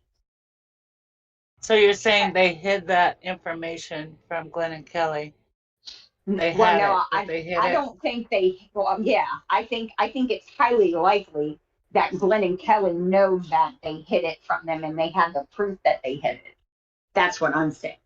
I'm thinking that all of this was going to expose not only Manitowoc, but the DOJ as well, and the DCI crime lab. I can't believe that Kusche's asking this guy, this Nicholson, about Gospoderic and Zadowski. He had to know they were on that case. They had to know. And he's like, I don't know. I don't recall. What? No, and then think about Glenn and Kelly, like, because we were just looking at depositions, right? If this trial would have progressed, they would have taken this report, they would have taken his deposition, and then when they put him on the stand during the proceedings, they would have said, why were you doing this report acting like you didn't work this case? Absolutely. That's right. Yes. This is huge. They were so screwed. I think if Glenn and Kelly know this, they would have talked about it in Making a Murderer. They can't talk about it. It's not factual. It's what they know, but until it's on the record, it's not proven, right? That's why guilters keep to the narrative. It doesn't matter unless it's admitted into court. They couldn't play their entire hand in the depositions. They had to do it in front of the jury for the maximum impact, right? So they just pull out little pieces to get it on the record so they can then hang them in front of the jury. Yeah, I'm not even sure that Glenn and Kelly had this report here. They had it. Did they? Yeah, of course they had it. If they didn't have it, how would we have it? They had 5,500 pages and 15 years of working this case. Yeah, this particular these interviews, I'm well, I guess I'm not unclear where it came from. He asked, oh wait, I'm sorry. I know they had it. I know they had it because they asked him about it in the deposition snippet I shared with you. They asked him about those reports. Well, he said he took some reports with him. Right, and it's about the post-conviction. Go back to is it easy to go back to that deposition? I should have done a side-by-side comparing putting the report in his deposition. This is pretty interesting. I think we just need to digest it because You know, for me, Yeah. to think that he was interviewing people at the time that the appeals were going on. This is what we'll clarify, like a good timeline here. Like, Mm-hmm. so they're being his lawyers, Stephen Avery, and there's Jean Couche's interviewing other police officers at the time about the incident. And then you gotta think of it from Kusche, Kusurik, all the attorneys representing them from their perspective, because they know what was done to Stephen Avery, right? So let's get this right. Is like, was Jean Couche, like, if he's doing investigating, was he in the appeals courts with Stephen Avery in Right there, 95? So This is the part right here you're talking about. yeah, scroll. I think it's highlighted. Go to the top of that. Who's talking here? This is Jean Couche deposition. It would have been Glenn or Kelly questioning him. It's in the. Hold on, I thought I saved it. It says it in there. He did a post-conviction interviews of 2 officers. I thought I included it. And let's get the timeline right. It might be. It might be on the. It might be on the next page. There's 2. You sent me 2 pages here. Hold on. Okay. But this is 2005. He's being interviewed by. Yeah, this is the civil suit depositions. Yes. 10/26/05. So No, it doesn't say on this page. Hold on. I'll find it. 5 days before Teresa went missing. Yes. Yeah, And that's right. we can't say this is all coincidence. This is also 10/26, I believe, is the day that Jody's Huber status was revoked. And she was told she couldn't use it as well. Hold on, let me go here. And then Kusche. I was thinking that was the 28th, but you could be right. Yeah, no, it might be the 28th. What is the what page number is that one? Can you see? This is page 20. Okay. My dog, she unplugged it. Oh wow, hold on. Oh, she unplugged my laptop. I had popped her for messing with it, and then when I was talking to y'all, getting all worked up, she went over there and unplugged it. I guess she's trying to tell me I need to stop. She didn't like you. You need to get a. You need to get a computer. You need to get a like the swimming pool noodle that you can get that are hollow, and split it and wrap around your cords, something to protect your cords. Oh, good idea. That's a great idea. All right, here we go. Let me turn this back off here. I'm just gonna read it and then I'll show you. All right. Tell me which page. You can tell me which page. I got the full deposition. Okay, good. Hold on.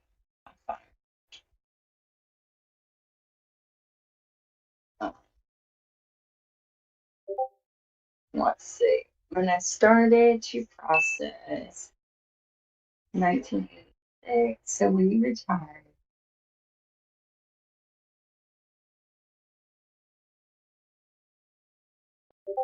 What is? So again, to catch up, we're listening Jean Couche being interviewed by Glenn, and then to go back and reference him doing his own interviews in 95 that Glenn 96. 96. 96. Mm-hmm. He would have had used against Jean Couche. That's right. Because he says he took some interviews and stuff that he did for post-conviction. He took those files with him. To where? His basement. shoe closet. So, and again, my question is has he been in court during these Stephen Avery appeals? You talking about Jean? You talking about Jean? Oh no, she's talking about back then in 95 or 96. I don't know. We don't have those records. Would he be called for the appeals? We don't have those records. We don't know. We can't. I would assume he would have testified. I clarified that he's doing an investigation within the department of the appeals that are going on at the time, and this is what he took home to his basement now that he's being questioned with. Right. So, This may also prove that it was 96. 96, Yes. 96. Colburn's always 95 or 96, They're all like that, but Well, again, to Okay, right here. muddy up the water, right? Right, Susan? yes. Yeah. It's Mhm. on that page, Jax. I have it highlighted. So the page that the page 19. I don't have page 19. I have page 20. Oh, well, no wonder. Dadgummit, here.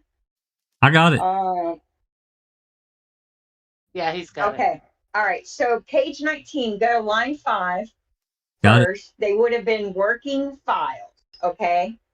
So it's discussing that. And so the only thing, if you go down to 21, go to line 21.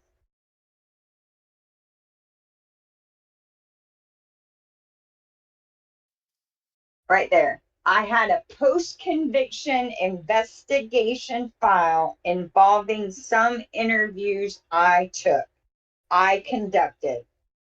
These were interviews you conducted around 95 and 96 when the post-conviction proceedings were going on. That's correct. Mm-hmm. Very, very, very, very interesting. Very interesting. Why would he take them home? And why are they now back in the file? Directed to do them by the DA. But Yeah. what is his role at that time within the sheriff's department? I want to clarify why he's investigating and would he appeal? He was the chief investigator. Yeah, He said it on the interview, right? That's right. He's the chief investigator for the county or the department. Right. So This reminds me of. he would have appeared in court at those appeal trials for Avery. Well, we don't know. We don't know. We can't presume to know the answer to that question. But it seems like why would he be interviewing if he wasn't? Honestly, if we go with how Kathleen Zellner's post-conviction process has worked, I'm going to say no. It seems like mostly it's lawyers trying to get permission to get things done. I don't think he would have been interviewed by the court. I think that maybe they would have submitted a report from him, perhaps these reports. I just thought that he was like not to get, but in some of his early appeals in 90. Maybe I'm wrong that I remember Stephen Avery being in court, but that maybe that wouldn't have ever happened. It would have all been post-conviction. Yeah, I don't see them transporting. I don't even be prior to 96 when they did EDPA and PLRA. It's Hazelwood that denies the DNA, right? Yeah. And why am I thinking Stephen was in Tennessee in 96? He got moved to Tennessee at some point, but I don't know what year. Yeah. This reminds me of Queso 2.0. Doesn't it? Doesn't it? Mm-hmm. Yeah. And isn't it odd that they're playing by the same rules in 2017 that they were playing with in 1996? Well, if you got a rule book, the playbook that works, why change it? Mm-hmm. So they're not. And what did Wish say? We want to root out. This is what he says on the tape. If he's innocent, we don't want him in there. But look at the questions they're asking. I don't think anyone is concerned with justice when it comes to Brendan Dassey and Stephen Avery in the state of Wisconsin.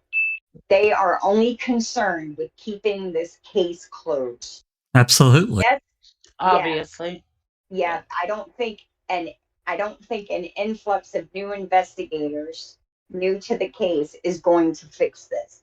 What's going to fix this is making it impossible for them to deny what they have done.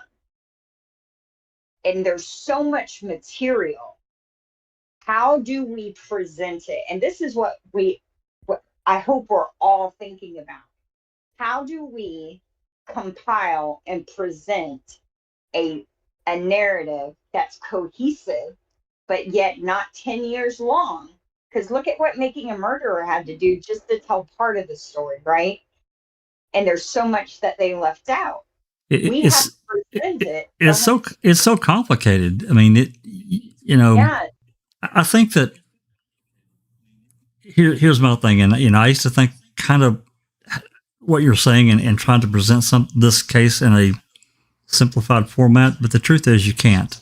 Impossible. I had to accept that's not possible. It's too complicated. Yeah. I know, but the thing is we've got to get someone with the authority and the ability to break this wide open, right? We're breaking it open. I feel wholeheartely we're exposing everything that was done to him. But we have to get it on a platform where people pay attention.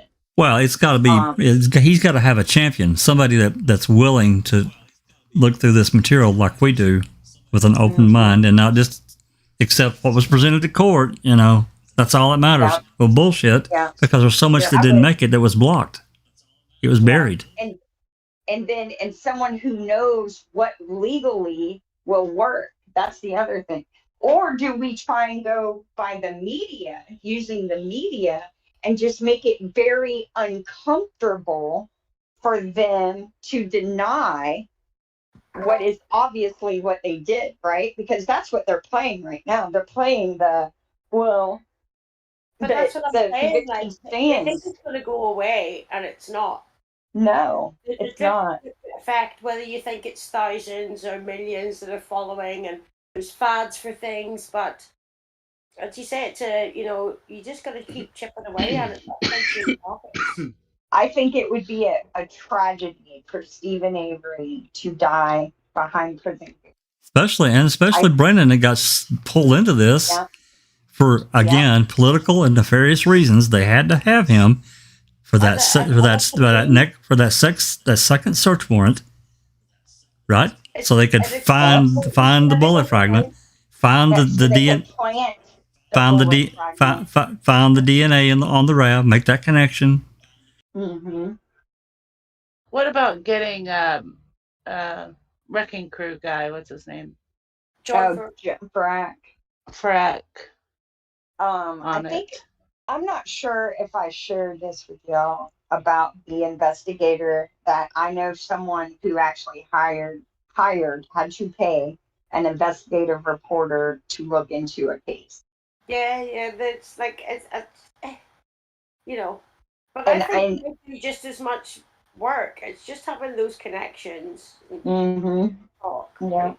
And I have messaged several blogs that are pretty big in Wisconsin trying to start a conversation about this case, and I never get past telling them what case it is, and they stop responding. Yep, they're done. They don't report on the same way. They claim to be champions. In the first place, right? We've seen how they use the press. Mm-hmm. They claim something to die behind, and they don't use the press. There's things that come out about this case, and I don't think it's reported in Wisconsin. So the press aren't interested in it, and I think there's a reason for that. Yeah, well, no, they're interested. They just can't touch it because they'll lose their job, and they'd rather just remain silent on it. Once it's exposed, they'll report it. But right now, it's not worth their livelihood to be the one to expose it. And I hate that people have become so meek like that. Well, it's terrible that the way that it's all been twisted. The media is used and has been for, it's not just now, it's been this way for the past 20, 30 years. It's been twisted so bad. You would think that they would flood their own market with the media with the stuff that they did then, but they know it's not going to wash. So that's why they're not using that media in the same way. Do you understand what I mean? They're actually using instead of pressing, they're suppressing it, which it should be newsworthy. It's in their county, and from what I can gather, they don't really report on it. When Kathleen makes a motion or things like that. Oh, I think they report on it. They just report on it in their way. It makes the Yeah, news. it was kind of, in a very kind of simple, like, but there's Just no the facts, man. overzealous Stephen Avery's attorney, Kathleen sensationalism like Zellner. before. Yeah, Stephen Avery's attorney, Kathleen Zellner, filed another post-conviction motion today. Like, that's what we hear. Any legal filing, anything that goes on the record, Well, they how does the report. normal press then go? This is what I'm trying to say. We talked to such and such who's in charge of the case. They came to say about this, which is what I've happened before. We've seen Brad Schimmel being wheeled out and all of those things against. You don't get anybody coming up and speaking in the press. No. I suspect from the AG's office, there's been a memo to everyone saying, "Mum's the word," right? Yeah, no. Like the last no time, online cameras, no thing, no news reports, no nothing. nothing. The last time anyone's talked about this case, I think publicly, besides convicting folks, would be Ken Kratz's YouTube debacle for promoting his book. I don't think we really heard anything from anyone connected to the case since then. No, I don't. And through the press or in any social media or anything. No. I have a little tip for you, Christina. Okay. I was listening to the last undisclosed podcast that they did. I forget the guy's name that the case was about, wrongfully convicted. But they did this whole thing, and then after their podcast, they would have this little 10-minute, 15-minute thing at the end of each episode, and they were writing in their car talking about the case. And at the end of the podcast, at the very end of the case, they disclosed that this guy named Jason Moon was riding in their back seat recording everything. Well, Jason Moon is I guess a very famous podcaster on New Hampshire Public Radio. And he does a podcast called Bear Brook. Anyway. I think I've heard of that, but never listened to it. Go ahead. He started talking. He did a little 10-minute thing, and he mentioned the Stephen Avery case, the making a murder, a couple of times. Did he? He did. And he was talking about, I'll send it to you. You need to listen to it. Yeah, I will definitely listen to it. And I will. So are you thinking maybe I should reach out to him? Yes. Yeah, send it to me too. I'd definitely like to give it a listen. I will. Yes. I will. Because I feel like this information, I feel like it should be, anyone who hears it who has a platform, if we can present to them the things that we know in a short enough, because our attention spans are crap anymore, you know? And I cannot sing Jeff's praises enough for explaining the case succinctly and accurately in very small words. Yeah, and that's my ramble, but he managed to hit a lot of points in quite a few paragraphs, and I think he's a good guy. Because it is now 4:00, so we've been on here 3 hours, and we've only brushed the surface. Yeah. Albeit it is a very important part, albeit it's something we really haven't connected before. Okay. But we all of us interviews, those documents are new to me. So I'm very grateful. Thank you. Jax knows, you're welcome. Jax knows those interviews have bugged me since I stumbled upon them many, many moons ago. They have just kind of stewed in the back of my brain. And I still think we're just brushing the surface with what those documents would have done to the defense of wrongfully convicting Stephen Avery in the civil suit. Those documents are key to unraveling. It would have popped open a huge can of fucking worms. Because they're talking. They have to be talking about that call. They have to be. I don't know where else. They're talking. Unless there's another call that we're unaware of or some other information that got passed. Gotta be. Well, So what's Kat, interesting, we found out that Vogel was probably at the hospital, seems like, which yep, is that's another, unnecessary. And Jean yep. Kusche is interviewing other officers What's during interesting meal is, time for Stephen what, Avery. what's interesting is that the records request from Glenn's office specifically mentions Gospodera. Then you have the interviews Kusche conducted a month before that mentioned Gospodera And Jadowski.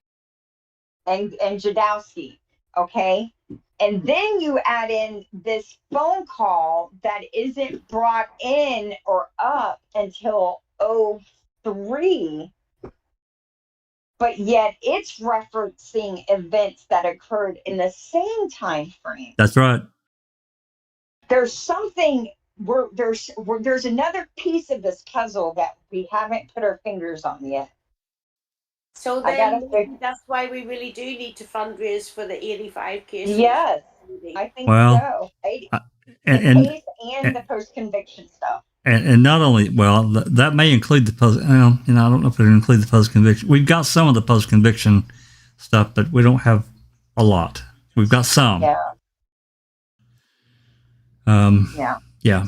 And we need the exhibit. Go ahead. I just want to fill out this information that I was talking about. Okay. It is the case of State versus Jason Carroll. Okay. On undisclosed. I'm going to put a link in the chat, and I will also send you guys a link. It's about the last 10 or so minutes of that where this Moon guy is talking, and it's very interesting. And he is definitely of the mindset that Stephen and Brendan were referring, correct? Oh yeah, He's all about wrongful convictions and yeah, and I guess he's pretty darn famous. Good. The funny thing is it's episode 10. It's called Kenny Boy. It's not talking about crabs, but there's no coincidences though. Yeah. That's funny. Well, I guess on that note, should we kind of wrap it up, y'all? Yeah, we've been at it for 3 hours. We should probably wrap. Thank you, everyone in the chat. Hi, Neverly. Hi, Dark Side. Hi, Jeff. Hi, Paul. I'm sure there's many more there that I'm not seeing. I mean, we did ramble on, but there's some good nuggets in there. Like I don't remember seeing those things. Thank you so much. Yeah. I just find it interesting that no matter what we revisit, we find something new. And we are all pretty learned on this case, and that just to me says we can't think that we have figured out everything we're going to figure out from what we have, one, and that there's still more out there to find. So I encourage everyone to keep digging for sure. Mm-hmm. Jack's great. Yep, and thank you to my panel, my co-host. Hi, Jack. Yeah, hi, Jack. I just wanted to wave and say hi. Yeah, no, it's nice. We could be on screen. Hi, Jack. Hi, Jack. Here, I'll say hi. I have a funky hairdo right now, but hi, Jack. Hi, Christina. Hi, Susan. Hi, Disco. All right. Yeah, I went to the doctor with my hair like this. They all looked at me like I had like a third eye. But it was great chatting. Definitely. Yes. Yeah. And thank you everyone for today. I can't believe today's the 26th, right? Sounds Isn't right. that interesting? Yes. So yeah. So we're fast approaching the anniversary of Teresa's disappearance. And I think we can all say for sure that the official narrative is not what happened to her. And, Absolutely not. No, and we are determined to to find out what actually did. So thank you to all of you. Alrighty, we're ready to wrap. Thanks all in chat for joining. Yep. Just remember, upcoming, we've got reading with the crew on Saturday afternoon and another open mic on Sunday. I know that Cherie has gotten us there's a couple more Colburn documents, 300 and 301. I haven't looked at them yet. We've also got 299, which it's pretty simple. It's just a 4-page. I haven't looked at the other two yet. I don't know what they are. But we're probably we may take a look at that this Sunday, the Colburn stuff, because I know I think Big Jeff is out of town, so I told him I would wait before we continue on with Deb Strauss because he wants to be a part of the discussion. So I told him we'd wait, and we will. Anyway, with that said, I'll get us out of here and say thanks for coming to everyone, and this has been a Foul Play production.